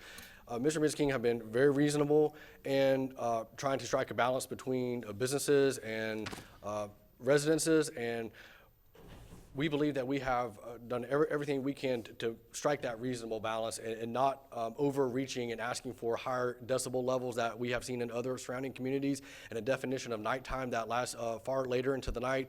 So I hope that there is not a perception that the Kings have asked for anything other than what is reasonable in a community where we try to have a good balance between the businesses and residences. So in addition, I would like to follow up with Commissioner Flagg's point that we don't know all of the contingencies now. And Mr. Manning had made mention of this before, and it may take some tweaking later. And if we have to come back and bring this item up on the agenda again, we would just ask for the commission's flexibility to hear what's happening out there in the field, if there are changes that need to be made, because none of us can be here today to know exactly how this is going to unfold in practice.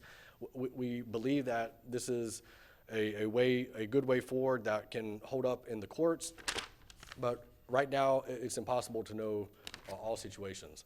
And we hope, I apologize in advance if a perception was being created here. I didn't mean to do that. But your situation and your title, this is a good chance to tap into some of the challenges that are going to arrive no matter where you are geographically.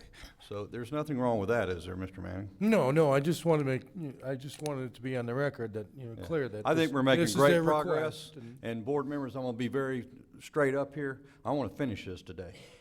Amen. Okay, or at least get started. It will be tweaked down the road. I know that. Keep that in mind, and let's bring some resolve to the business and residents that are being affected now by a lack of no ordinance. Mr. Chairman? Yes. Can we say what we feel those changes are by consensus and then take a Absolutely. 10-minute recess and let our planners and our attorneys get together and then bring us back what we would call the draft that we can vote on? Because again, when we delete ANSI and we put in the 15 minutes, we define nighttime, we define weekend nighttime. We also deal with the sound level limits for all of those. I'm with you. I believe we have a tool that we can put in operation, and as it is necessary for tweaking, laws across the lands are tweaked. Mr. Manning, is that fine with you? We'll try our best, yeah. If we Commissioner get your Flagg, you direction. want to take the lead on that? Yes, sir. All right, let's hone them in right now. Let's start out, Mr. Attorney, with, we all have agreed that we are deleting any and all references to ANSI as meaning the American National Standards Institute, or references to that is being pulled. Am I correct? Commissioner Harvey? Agree. Pellicer? Yes. I agree. Yes. Commissioner Harris? Okay.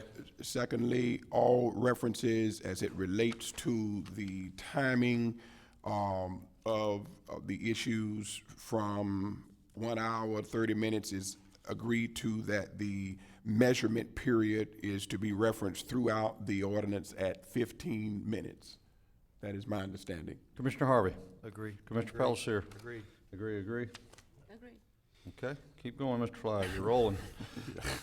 Definition of nights would be considered Sunday through Thursday, weekend nights, Friday and Saturday. Mr. Harvey? A little more clarification, sir. Nights, each weeknights is gonna be classified as Sunday through Thursday. Weekend nights would be classified as Friday and Saturday. I have no problem with that. I just kind of wonder why we came at a workshop with that not gaining any traction, and today it's getting highly notable. Well, I think. It was asked today, I that's can why. kind of. Go ahead, Commissioner Harris. Okay. We've been working on this quite a while, and I've had lots of phone calls, and I've had a letter from a lady and who explained her situation. So now that we've been working on it, we're getting more feedback from people, and that's what, it becomes more realistic to us when we actually have situations. And we all have grown in understanding as we're going through it. So I think we should change our mind when we should.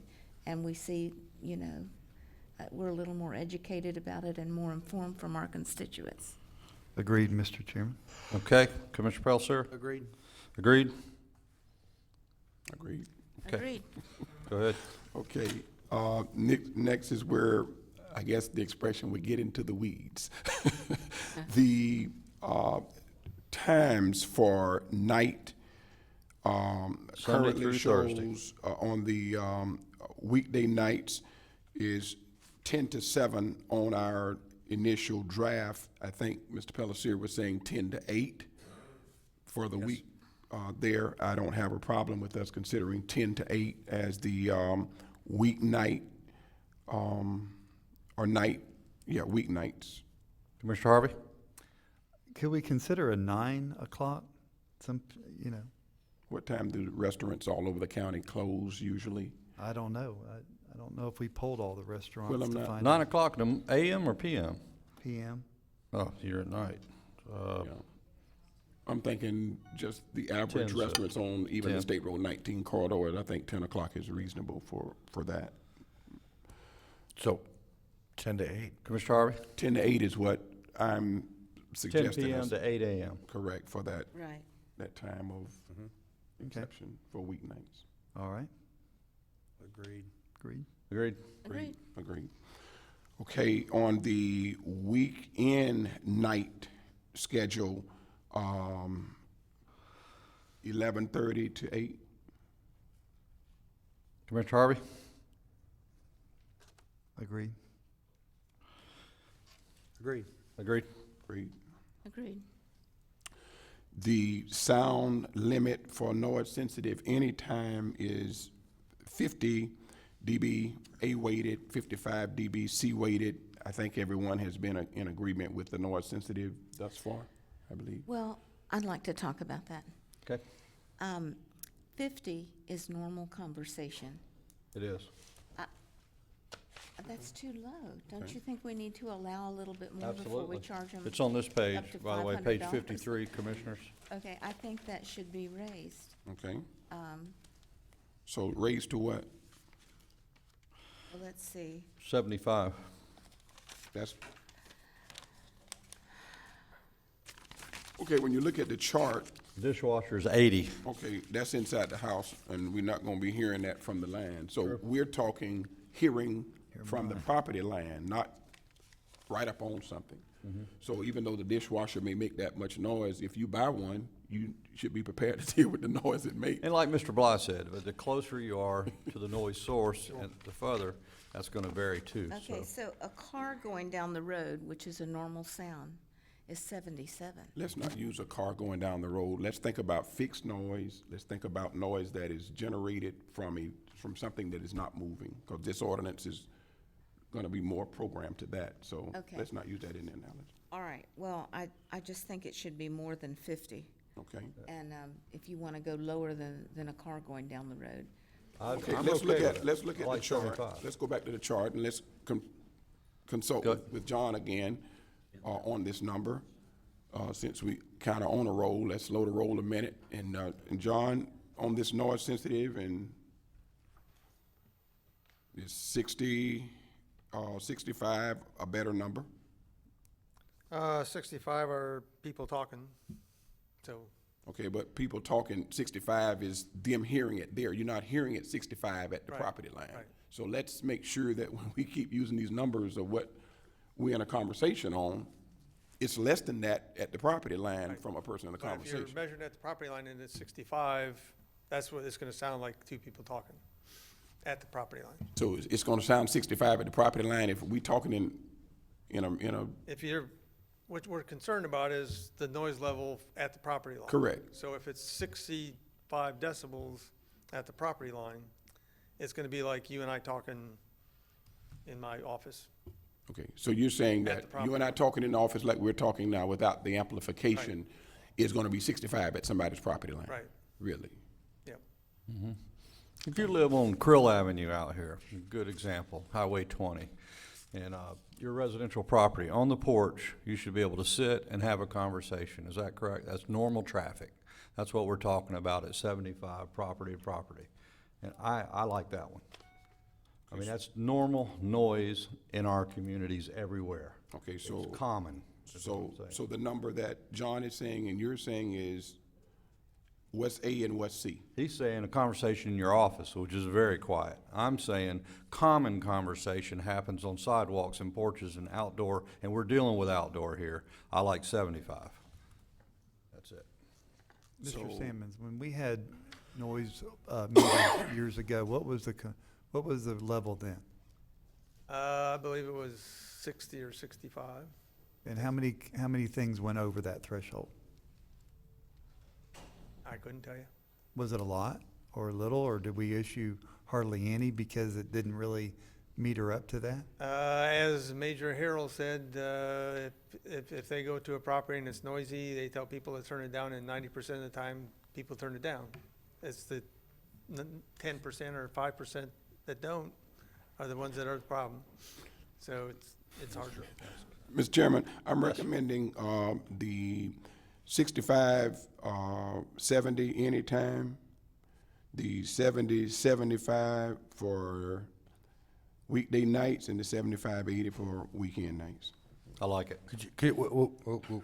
Are we talking noise sensitive use Like or I'm driving on or all Interstate Highway others? right now.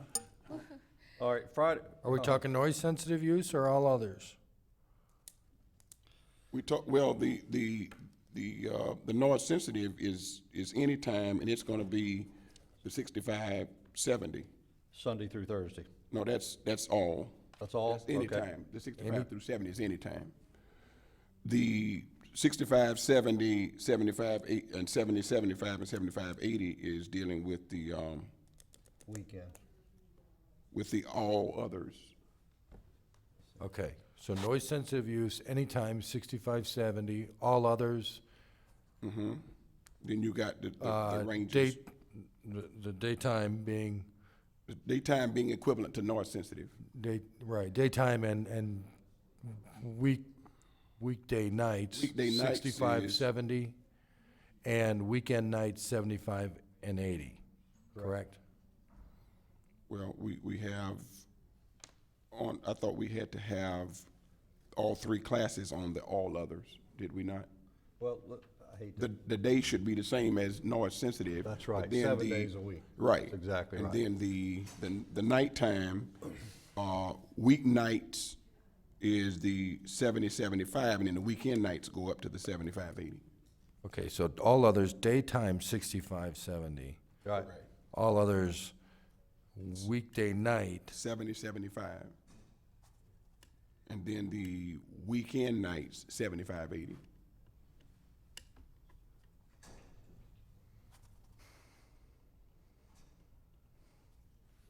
okay. Mr. Manning, will you clarify that, please? Amen. We will, Writing as fast.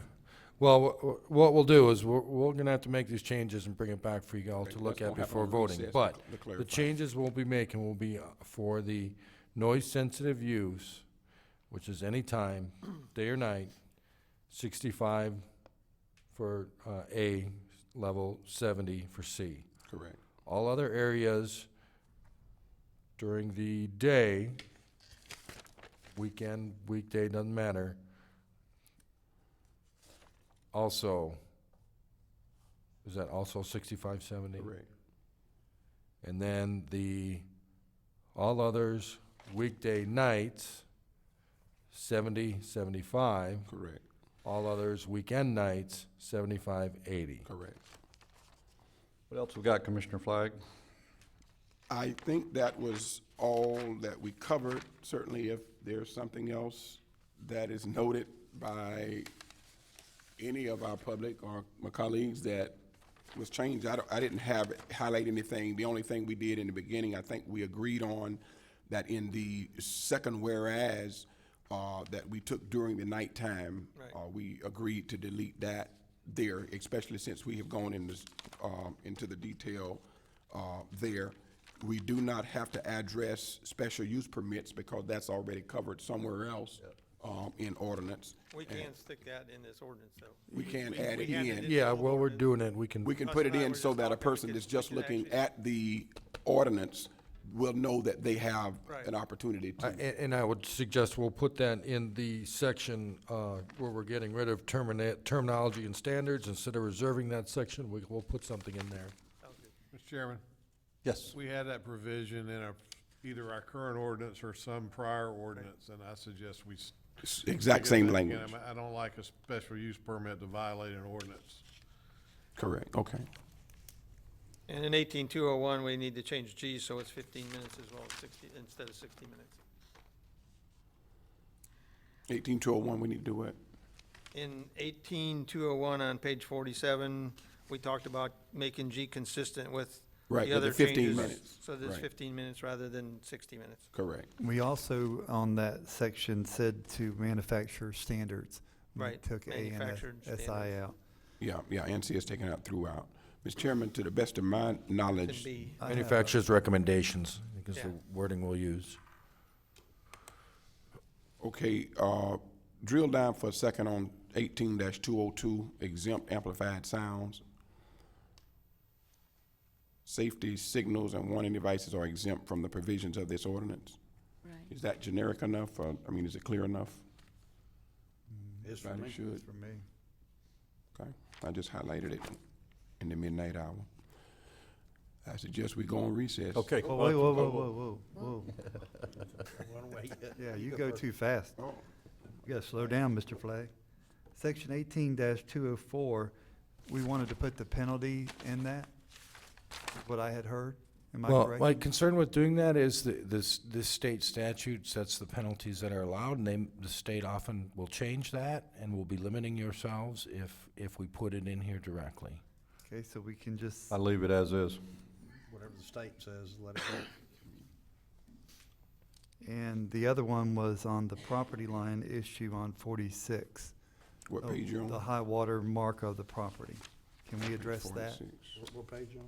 46. 46, The property line definition? property line definition. If your property goes out to the center, it follows to the center of the lake. We can just add, if you want, to the end of that sentence, high water elevation of the water body, whose property lines do not extend into the water. There you go. There you go. That would You- show the difference between the I two agree. different types of lakes. You agree?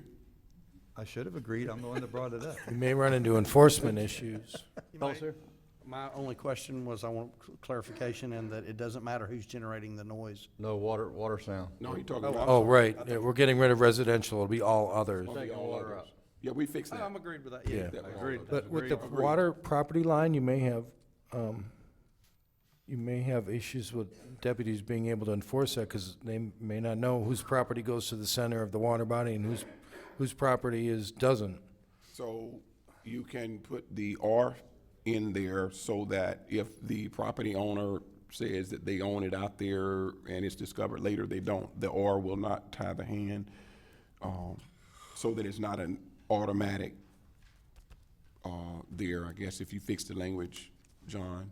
Yeah, but the officer's not gonna know. Yes, he Right. can. Honestly, you can pull it up on the internet anywhere on your iPhone and look at your property and look at the line going Well, out. I'm So aware, it- but whether that's Yeah, gonna that's- happen or not is another I question. just don't want to limit. That's my point.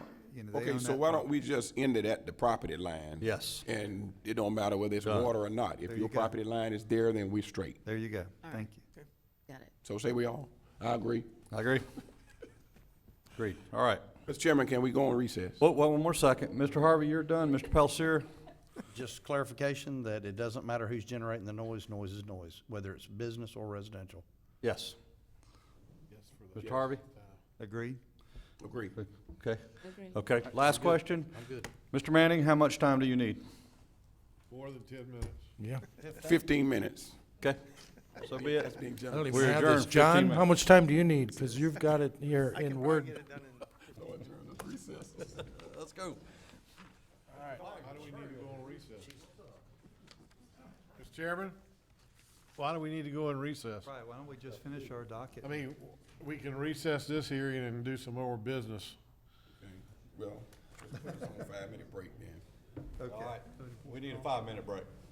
Is that okay with, That's is that okay with acceptable. council? All right, good. Recess, 5 minutes.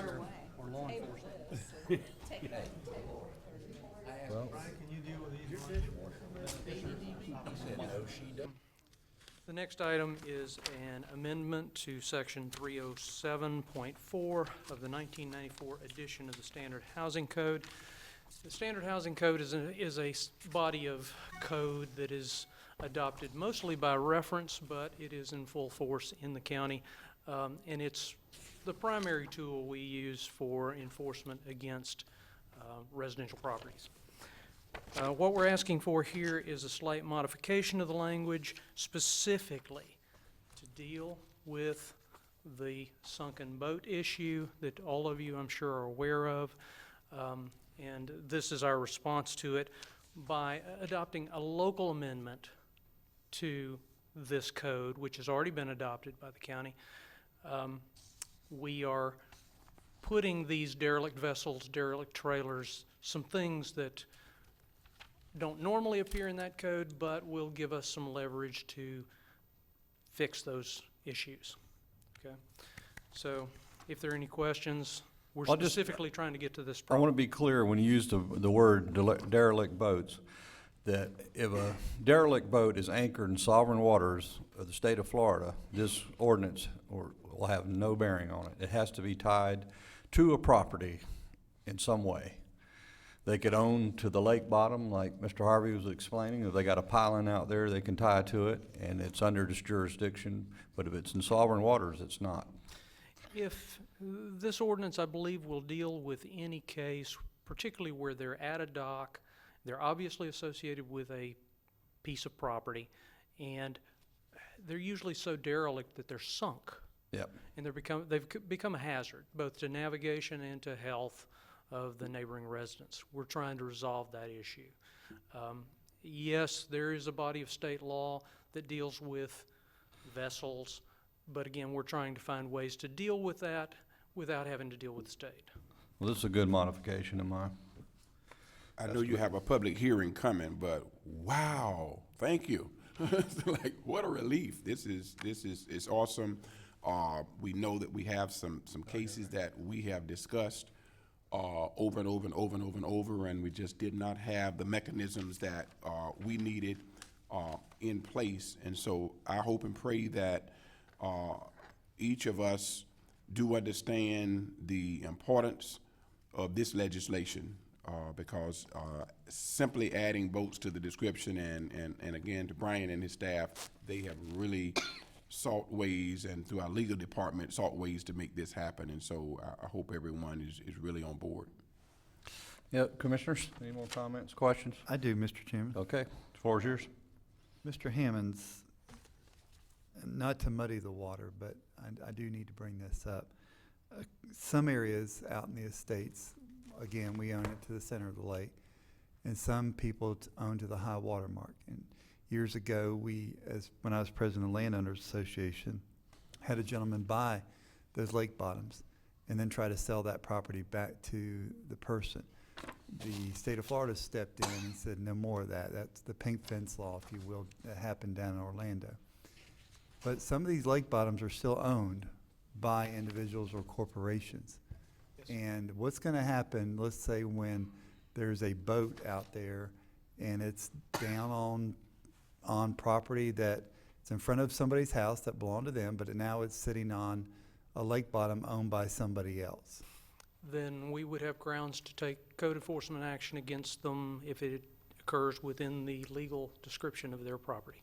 So if it's on the lake bottom and they own it, then the person that owns that lake bottom would be the responsible party. All code enforcement cases are taken against the property owner. So if you are the owner of record, yes, we can come after you. That's all I needed to know. Thank you, Mr. Chairman. Anybody else? Okay, I'm going to open up the public comment portion of the hearing. Any public comment? Seeing nobody from the public, we'll close it and go to commissioner deliberation. I'd like to make a motion that we adopt the proposed amendment to section 307.4 of the 1994 Housing Code. Second. Motion and second on the floor. Any further discussion? Hearing none. All in favor signify by saying aye. Aye. Opposed, like sign. It's a long eye, Mr. Long eye. This has been needed a long time. Oh, man. Okay, Brian, you're on a roll. Keep rolling.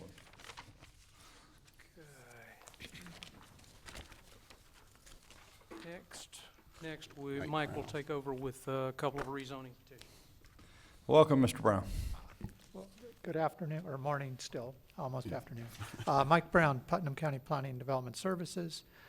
The next case is R 15-015. It's a rezoning from, of 0.45 acres from residential 1 to C2. The applicant is Janet Masseria, and the agent is Mirtha Movens. Parcel is located at 146 Euclid Avenue, Pomona Park, which is the Lake Como area of the county. And I'll try to be real quick with this. There's an aerial photo showing the location and size of the parcel. Future land use of the parcel is commercial. Zoning is residential 1, so they don't match. Real quickly, what this situation is, during the 2010 ear-based amendments, the county changed the land use on this parcel from residential to commercial. There was no concurrent rezoning tied with that change. The applicant has submitted this application to correct that difference. This is the site of the old post office in Lake Como. The post office abandoned that site, built a new post office. Building is there. The owner would like to change this to a C2 land use, or yes, a C2 land use, or C2 rezoning, excuse me. To allow those types of uses. The subject parcel, again, it's infill as we look at it from the comp plan standpoint, there's no wetlands or flood hazard areas, and roads are operating acceptably in the area. Planning Commission, when they heard this, recommended unanimously for adoption of this rezoning. Staff supports that, so the recommendation is that the commission approve the rezoning for the map amendment R 15-015 from R1 residential to C2 light commercial. Any questions? Okay, questions, comments for Mr. Brown? We have none, sir. Pretty clear. All right, let's open it up to the public. Anybody from the public, if the applicant is here and would like to speak, this is the time to do it. Good morning by 1 minute, sir. Good morning. I need your name and address for the My record, name's please. Kenneth Scriber Jr. Address is 204 Paradise Shores Road, Crescent City, Florida. Welcome. Thank you. We'd just like to get it rezoned back to C2. My wife's been a licensed barber beautician for 32 years. We'd like to put another shop right in that area. All right. Hopefully another chair. Thank you very much. Sounds good. All right. Anybody else from the public? Seeing none, we'll close the public portion of the hearing. And, oh, I'm sorry, Commissioner Harris. No, I didn't really. I wasn't ready yet, but I do think this is a good idea.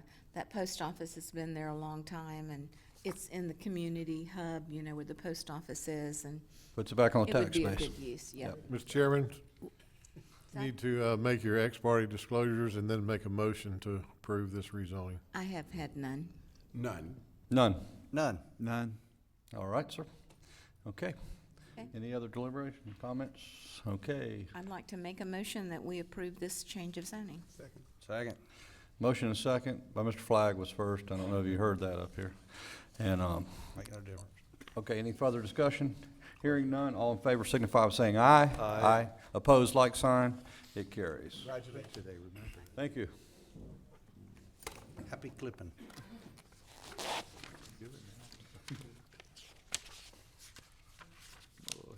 Mr. Cadle, good afternoon now. Good afternoon. Another one.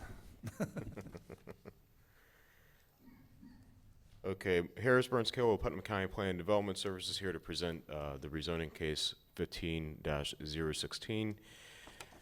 The applicants are Malta Association of Palatka and Matthew Rogers Revocable Trust. The agent is Timothy Harris, who's a representative from Army Corps of Engineers. The applicant proposes to rezone the subject parcels from R1A and C1 to C3. The proposed rezoning is for two parcels which combined acreage is 2.29 acres. There was a code case that was filed back in 2015 due to unpermitted construction. The agent at that point filed for an after-the-fact building permit. To resolve the code cases, staff reviewed the after-the-fact building permit and discovered that the project was on two parcels and the R1A zoning district was inappropriate for the use, which was boat storage and repair. At that point, the agent was notified and then subsequently applied for the rezoning that is here before you today. So we're going to go to the aerial, and you can see the two parcels which are located in the city of Palatka. They are obviously county property or under the county jurisdiction. They are along Reed Street and Palm Avenue over there on the corner. The future land use for the subject parcel is urban service, which is the majority future land use in the area. There's also a large amount of commercial future land use along the Reed or State Road 100 corridor.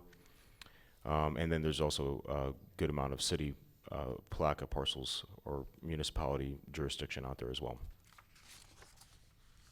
The zoning district for the subject parcel, you can see the C1 zoning district, which abuts the State Road 100 corridor, and then to the rear of that parcel, and then also the other subject parcel, or R1A. There is a large amount of C1, C2, C3, C4, industrial light and industrial heavy out in the area.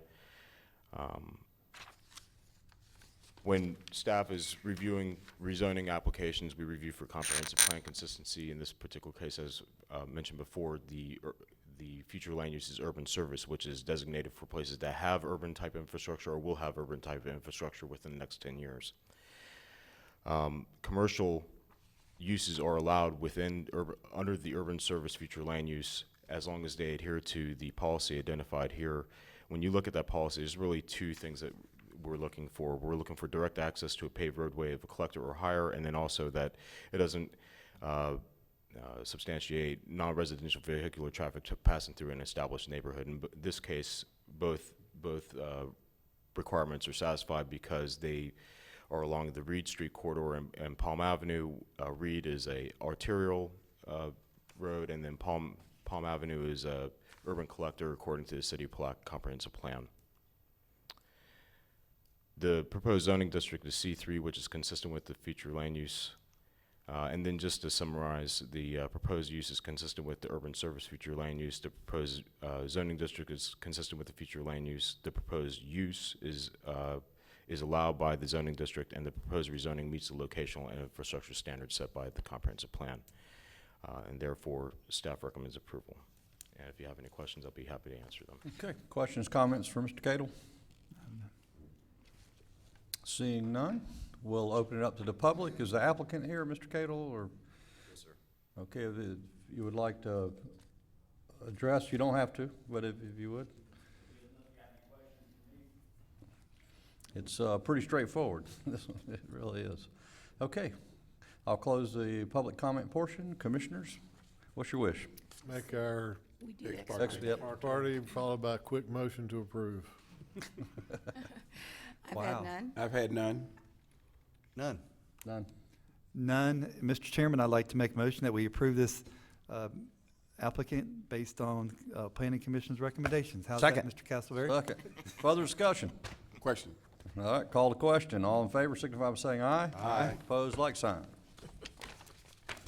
These in Thank you, sir.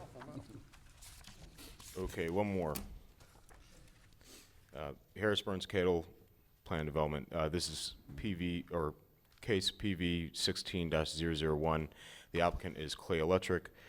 It's a request for a partial plat vacation of the Platten Roads in the College Park subdivision. We're talking about lots 12 through 21 and 23 through 35, College Park Drive and Madison Street of Map Book 4, page 147 in the public records in Putnam County, Florida.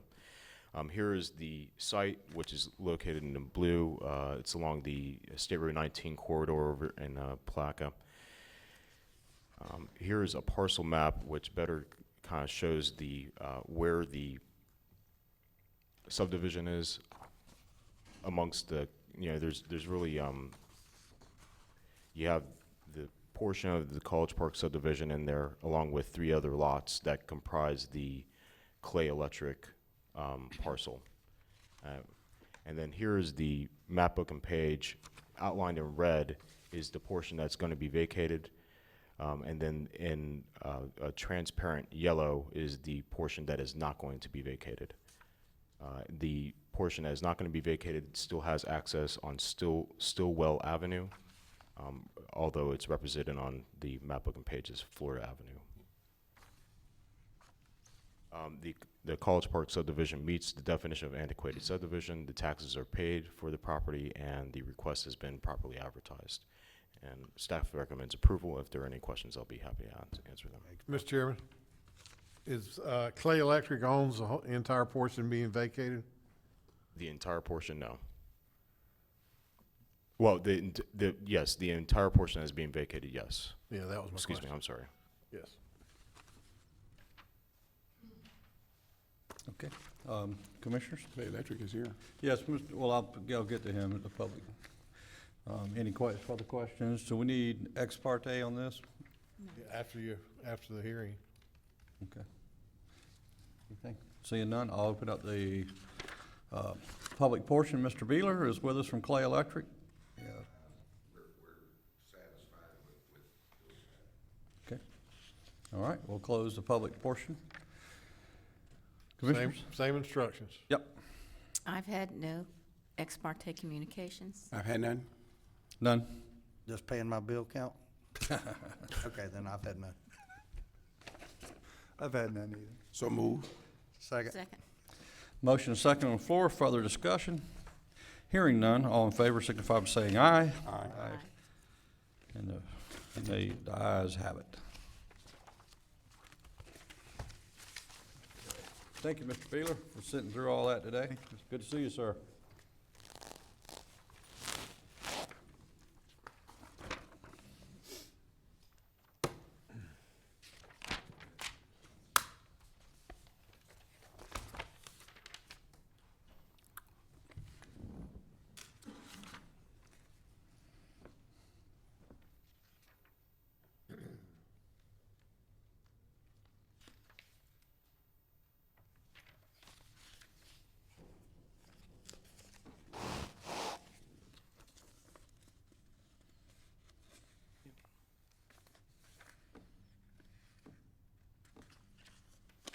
One moment, bear with me.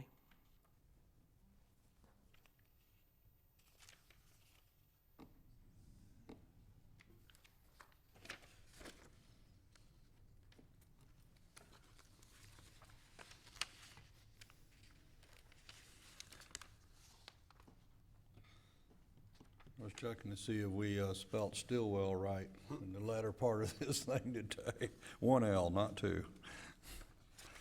All right, you got it right.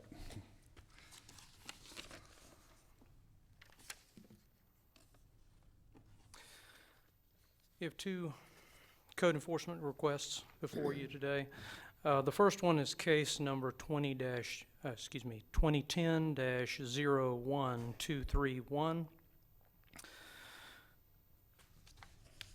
Mr. Jimmy Gillen is the owner of record, fine reduction request. The property was first seen on October 12th, 2010. A notice of violation was sent out on October 21st, 2010. The property had been damaged pretty badly by a fire. A notice of hearing was sent out on January 18th, 2011. On March 17th, 2011, the special magistrate found the property to be in violation and gave the owner until May 2nd, 2011 to bring the property into compliance, or a $25 a day fine would commence. A $100 administrative fee was also charged. The property remained in violation. On October 12th, 2010, Mr. Gillen and his brother came into the office and indicated that they would obtain a demolition permit, clean the property, and then come in for a fine reduction. A demolition permit was issued on October 16th, 2012. The property was partially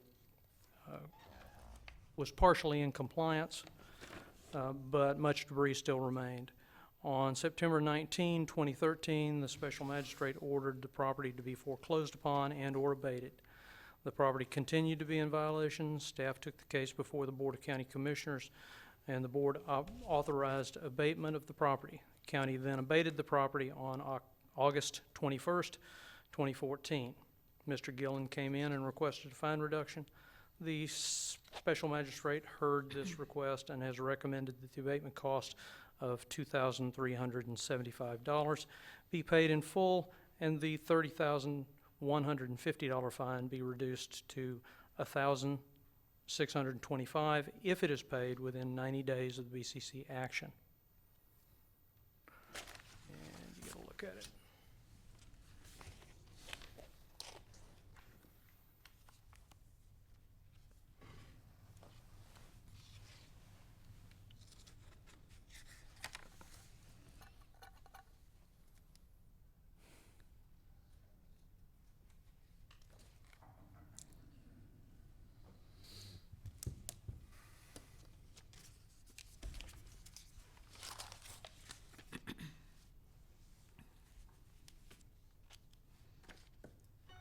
And as you can see, it's a wonderful thing to behold.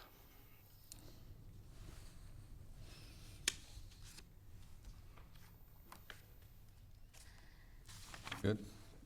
Is the applicant here? Yes, is the applicant here, Brian?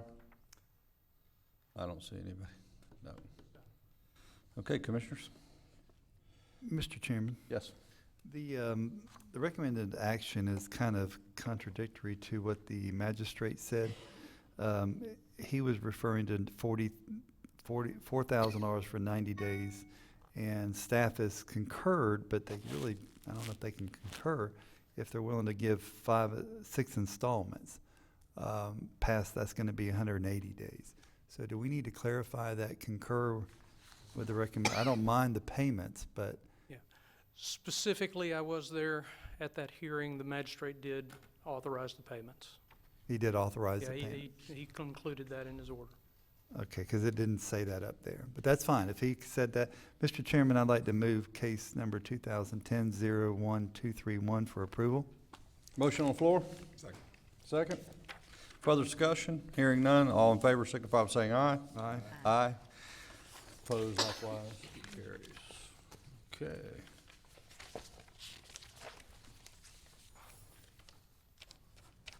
We want to go back at this point, Mr. Leary, Mr. Castleberry, to our sound ordinance, or do we want to go on Not through? ready yet, I don't think. All We can move on. Okay. Is that it for you, Mr. Bryan? There's one more more case. case. One more. I see it. Sorry. It's actually on it, I think.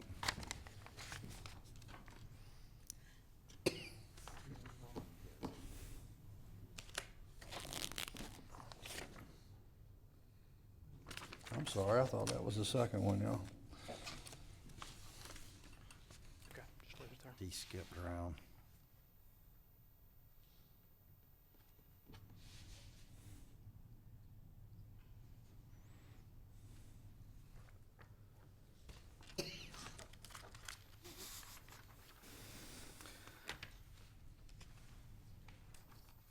The second cases, actually two cases.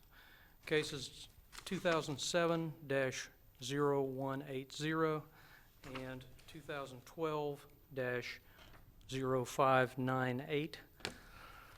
102 Putnam, East Blacka. This is an authorization of an abatement. This case went before you on October 27th, 2015, and you continued the case for 60 days to allow Ms. Verdell to bring the property into compliance as she requested. The property was first seen by code enforcement on February 2nd, 2007. There was a deteriorated home and care of premises issues on the property. A notice of violation was sent out on February 28th, 2007, giving 30 days to come into compliance. Nothing happened, so we sent a notice of hearing out on June 15th, 2007. The owner said she had a heart condition and would try to take care of some of the cleanup issues. They did manage to mow the lawn. Staff gave the owner 90 more days because of the health and the heat. The case went before the special magistrate on February 21st of 2008. He gave the owner until March 24th, 2008 to come into compliance, or a $25 a day fine would commence. A $100 administrative fee was also paid.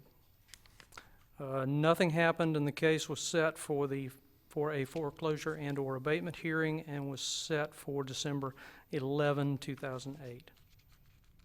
The special magistrate authorized foreclosure and or abatement. The lien was recorded on December 27, 2008. The property continued to deteriorate on March 13th, 2012. Then building official Paul Myers inspected the house, found extensive termite damage, and instructed code enforcement officer to look at abatement. On August 20th, 2013, the ownership had changed to the heirs of James Kendrick. A new letter was sent out. There was also a tax deed sale on August 14, 2014. The property continued to deteriorate. A hearing was scheduled for a possible abatement and foreclosure, even though the property went up for tax deed sale, that the ownership had not changed. On February 19th, 2015, the special magistrate heard the request to abate and or foreclose on the property, gave his authorization to do so. Staff is requesting the board to authorize abatement in this case. Okay, no applicant. We're not an applicant, but representative of the property? Seeing none, commissioners? And I apologize, the pictures that I showed earlier obviously were not the fine reduction, but they are Right. the abatement case. We're straight. Mr. Chairman, Yes. so move staff approval, staff recommendation rather, of cases 2007-0180 and 2012-0598. Second. A motion and a second. Any further discussion on this case? Call to question. All in favor signify by saying aye. Aye. Aye. Opposed, like sign. Case carries. Okay. And thank you, Commissioners. That brings our section to the close. Thank you, Mr. Hammonds, and the whole planning department. Mr. Cato, Mr. Brown. Okay, Mr. Leary, appointments. Just, if any board member has any appointments to make. Okay. on these that are Commissioners, pending. I have one on the Animal Services Advisory Committee, Mr. Robert DeFranco. Tabby, I think you have his information. I'd like to, at large, please, the at large. I have one Second. also. Oh. Oh, I'm sorry, go ahead. Ladies first. Second. Commissioner one, District one. No, I was just seconding your motion to appoint Mr. DeFranco. Okay, yes. But do you want to do them all at one time? Well, we can do them one at a time. Any further discussion on Mr. DeFranco? Hearing none, all in favor signify by saying aye. Aye. Who made the motion? Commissioner Harris? Who did a second? Oh, did he? Well, I did a motion by bringing him forward from the chair. That's legal. It is. He's allowed to. Everybody clear? Fair. I'm okay, council? He not. I made a motion to put Mr. Robert DeFranco, seconded by Commissioner Harris. The chair can do that, right? Yes. Yes. Okay, thank you. All right, Mr. Pelzer. Animal Services Advisory, this will be an at-large appointment. Recommend John Traxler at the at-large position for Animal Service Advisory Committee. Second. Motion second. Any discussion on Mr. Traxler's appointment? Hearing none, all in favor signify by saying aye. Aye. Opposed, like sign. Thank you. Anybody else, commissioners? Yes, Mr. Chairman, I want to appoint to the Better Place Plan Oversight Committee, Charles Barr, to replace Bud Surratt. Okay. Do we have a second? Second. We have a second from Commissioner Harris. Any discussion on Mr. Barr's appointment? Hearing none, all in favor signify by saying aye. Aye. Aye. Thank you. Anybody else? Okay, hearing none, we'll close that out. We'll go to, well, Clerk of Court, Mr. Tim Smith. Thank you, Mr. Chairman. We have no items other than to make comments on the jail financing issue that'll come up when Mr. Manning gets back. But I would like to. We can handle this, Mr. Chairman. Okay. But I would like to recognize that John Jones is with us today And healthy. glad he's feeling better. And appreciate it. He's sticking it out like a trooper today. Hey, good to have you back, John, seriously. Yeah. Okay, Mr. Leary, I'll turn the floor over to you to. Okay, I think between Mr. Castleberry and I, we can handle this. We are preparing to close and issue the final bonds for the jail construction. You'll recall that the initial resolution that you passed when the budget was first developed for the jail project, the resolution that you adopted authorizing the indebtedness when the budget was initially generated was for $18,519,600. The final cost that of that project and the amount of the jail bonds to be issued when the closing takes place is going to be $17,965,300. So USDA, in order to tie everything up into a nice, neat little bow, they are asking that you adopt two resolutions authorizing the indebtedness for the jail construction. Those two resolutions, one in the amount of $9 million and one in the amount of $8,965,300, which of course total to the amount of $17,965,300, so that amount will be identical to that which we will be asking you to adopt another resolution for authorizing the issuance of the jail bond. So those are the first two resolutions that are before you, authorizing the indebtedness for the jail construction. And of course, you do note that the amount of the issuance of the jail bonds is less than that which was originally authorized for the indebtedness. The reason for the difference between the initial indebtedness and the amount of the actual issuance is because of the reduction in the projection of the capitalized interest that was contained in the initial budget. So that's good news because the project cost ends up being a little over $500,000 less than initially anticipated. Commissioner Harris. I just had one question. In the packet, it talks about the loan, and it says if rural development makes the loan, the county make a written request that the interest rate be the lower of the rate in effect at the time of the loan approval or at the first loan closing. So, did we do that? Well, the interest rate is going to be 3 1/8, which is less than what was initially anticipated. Okay. Which is more good news. Good. So move. Well, we got a motion on the floor. Second. That's second. Further discussion? Mr. Hearing Chairman, none. Mr. Chairman, Yes. I would like to make a comment on, and I'm sorry there aren't the folks that are normally in here when they talk about when change orders are made to projects and that increases the amount. And I think the reason I want to say that is because all of you, as our commissioners, should be commended for the fact that an amount was established that this jail was going to cost, and it wasn't going to be more than that. And due to hard work of Mr. Leary and Mr. Jones, that were able to negotiate a very favorable interest loan amount for the interim financing, which was the money we used to build the jail with until we go to the final amount for the bond, is that you see that savings of $500,000, and which then goes back to show that the jail did not cost any more dollars than what was originally scheduled and what was talked about, and that the process that you went to that held the contractor responsible for a dollar amount not to be exceeded paid off in this case. And so I think sometimes people they miss when the government works like it's supposed to, and this is certainly an example of that. And that due to great work on, as I mentioned earlier, from Mr. Leary, Mr. Jones, and really negotiating hard with the lender for that interim financing, we were able to not have to bond the full $18.5 million. So we're under $18 million at 17.9 something.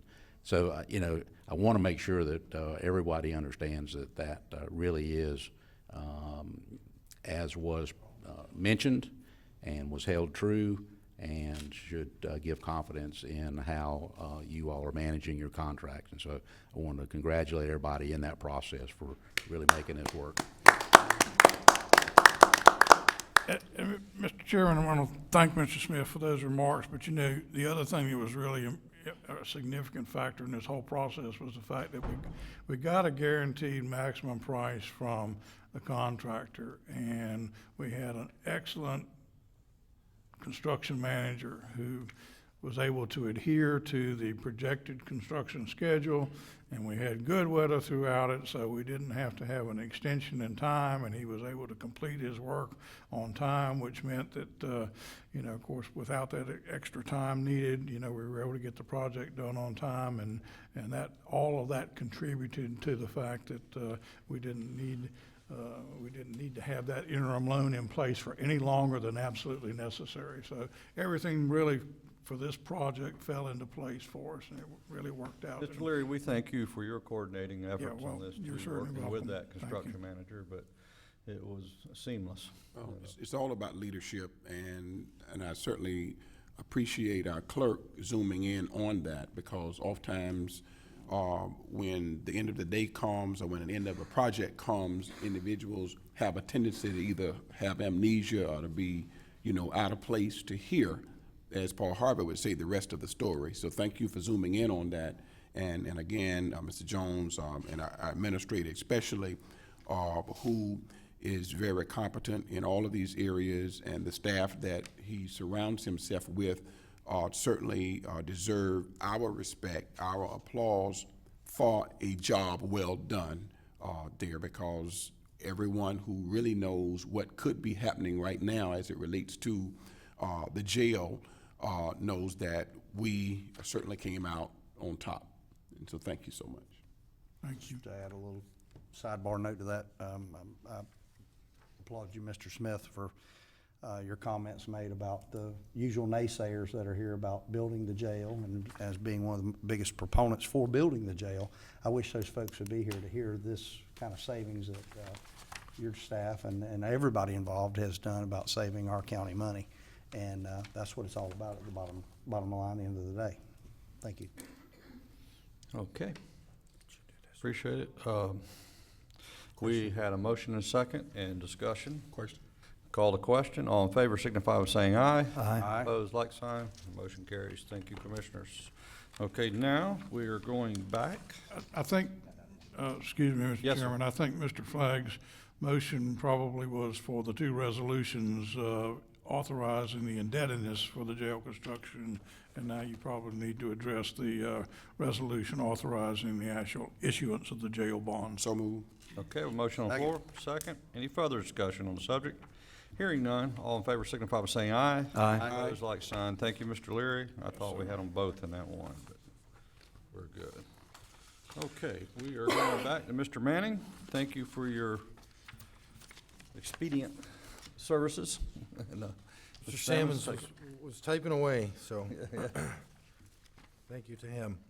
All right, I think you passed around the revised proposed ordinance, and if we can just kind of go through it, and I'll try to point out where the changes were made. The second whereas clause deleted during the nighttime after amplified sounds. Section 18-198, we got rid of terminology and standards, which was the definition of ANSI. In its place is a provision to providing for temporary use permits. If you want to read through that briefly, that allows the Planning and Development Department Director to issue a temporary use permit for all non-noise sensitive use areas. You can place appropriate conditions to permit, upon the permit, to ensure the protection of the health, safety, and general welfare. If there's clear and convincing evidence that no conditions could be attached to the permit that will ensure the public safety, the department may deny the permit. Permit document must be kept at the site of the temporary use and immediately made available upon request by a Putnam County Code Enforcement Officer or a member of the Putnam County Sheriff's Office. Failure to produce the permit documents upon request will be deemed a violation of this ordinance. In the definitions section, the definition of ANSI was removed. Under continuous amplified sound, that was reduced from 60 minutes to 15 minutes. Same change under the definition of equivalent sound pressure level. Further down, after intermittent amplified sound, the definition of nighttime was deleted as it was unnecessary. It's spelled out in the table.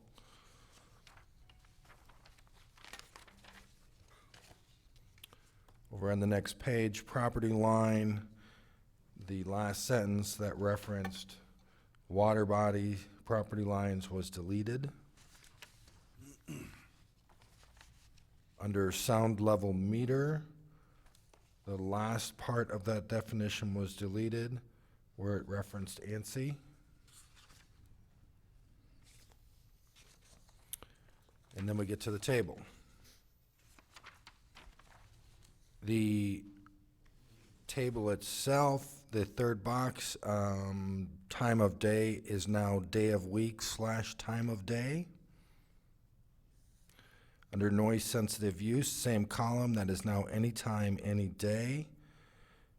And the sound level limit was raised to 65 and 70. Residential was changed to all others under use of the property suffering a disturbance. And then we've got broken out here Sunday through Thursday, 8:01 a.m. to 10 p.m., 70-75. Sunday through Thursday, 10:01 p.m. to 8 a.m., 65-70. And when we had left here, we had that backwards, so we switched that. It seemed that the intent was that the louder be allowed during the day than at night, so we made that change. Friday through Saturday, 8:01 a.m. to 11:30 p.m.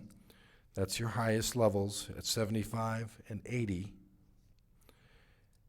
And then you go back to Saturday, 11:31 p.m. to Sunday, 8 a.m. It drops back to 70, 75, which is consistent with 8:01 to 10 p.m. Sunday through Thursday. Is that correct? We should probably make it 65 and 70. I think this one was supposed to be 65 through 70 to be consistent with Sunday through Thursday, 10 p.m.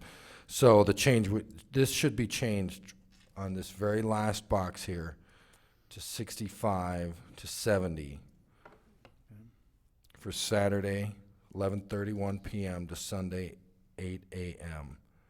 That is consistent with the other nighttime values, Sunday through Thursday.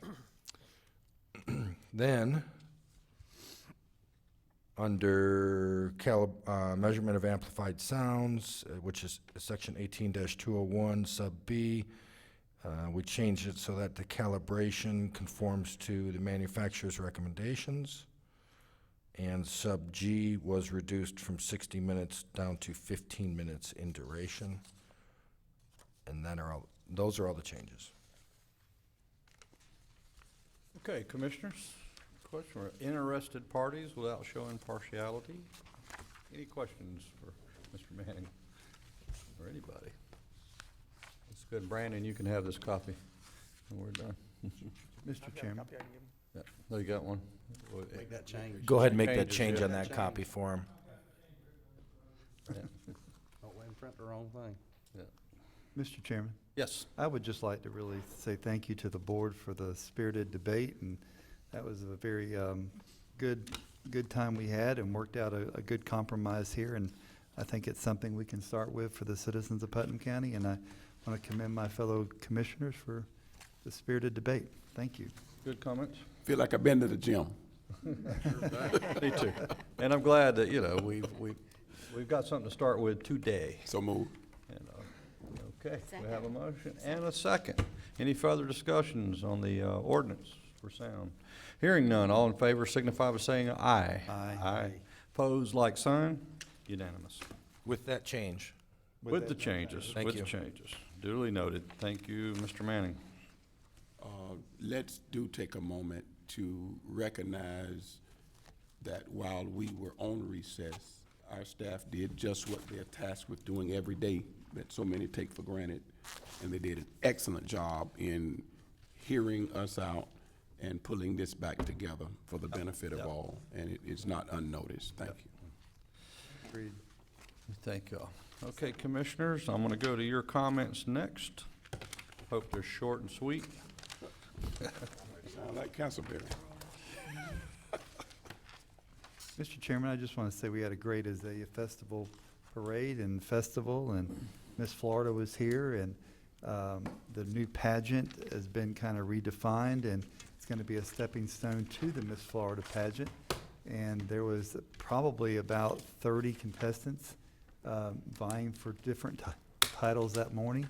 And it was good to see all that back together Mhm. again. Yeah. And I just wanted to thank the organizers, Angela and Sam Deputy, and Miss Teresa, who did a lot of work to get that back together. Angela Murtaugh got that back, Yeah. and Sam coordinated it, and we do give thanks to her.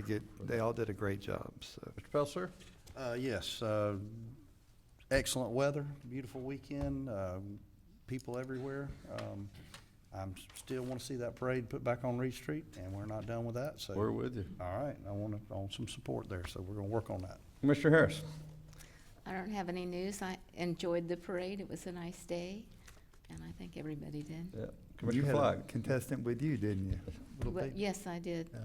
One of the babies that were in the beauty pageant Rode with you? rode with me. And we Queen just with the squeezed her queen. in. They didn't have a vehicle at the last minute. They had a family emergency, so we just brought her on board. Everyone thought she was my grandbaby, and she was adorable, so it was good. Commissioner Flagg?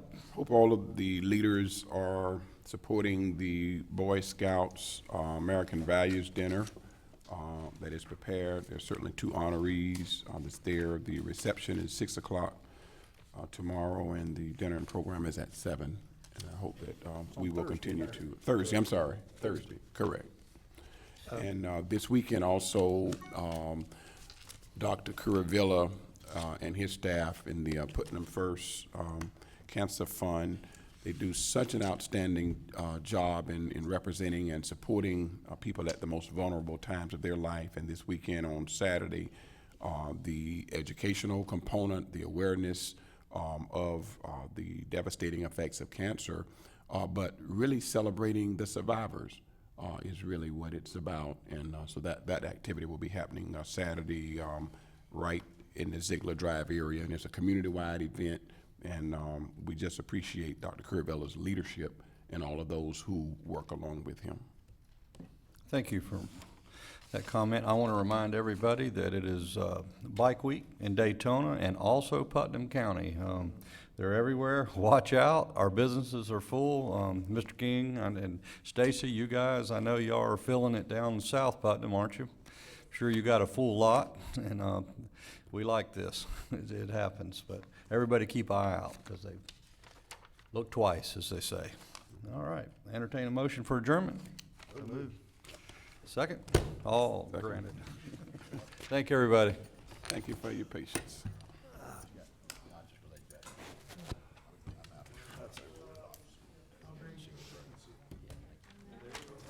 We made it.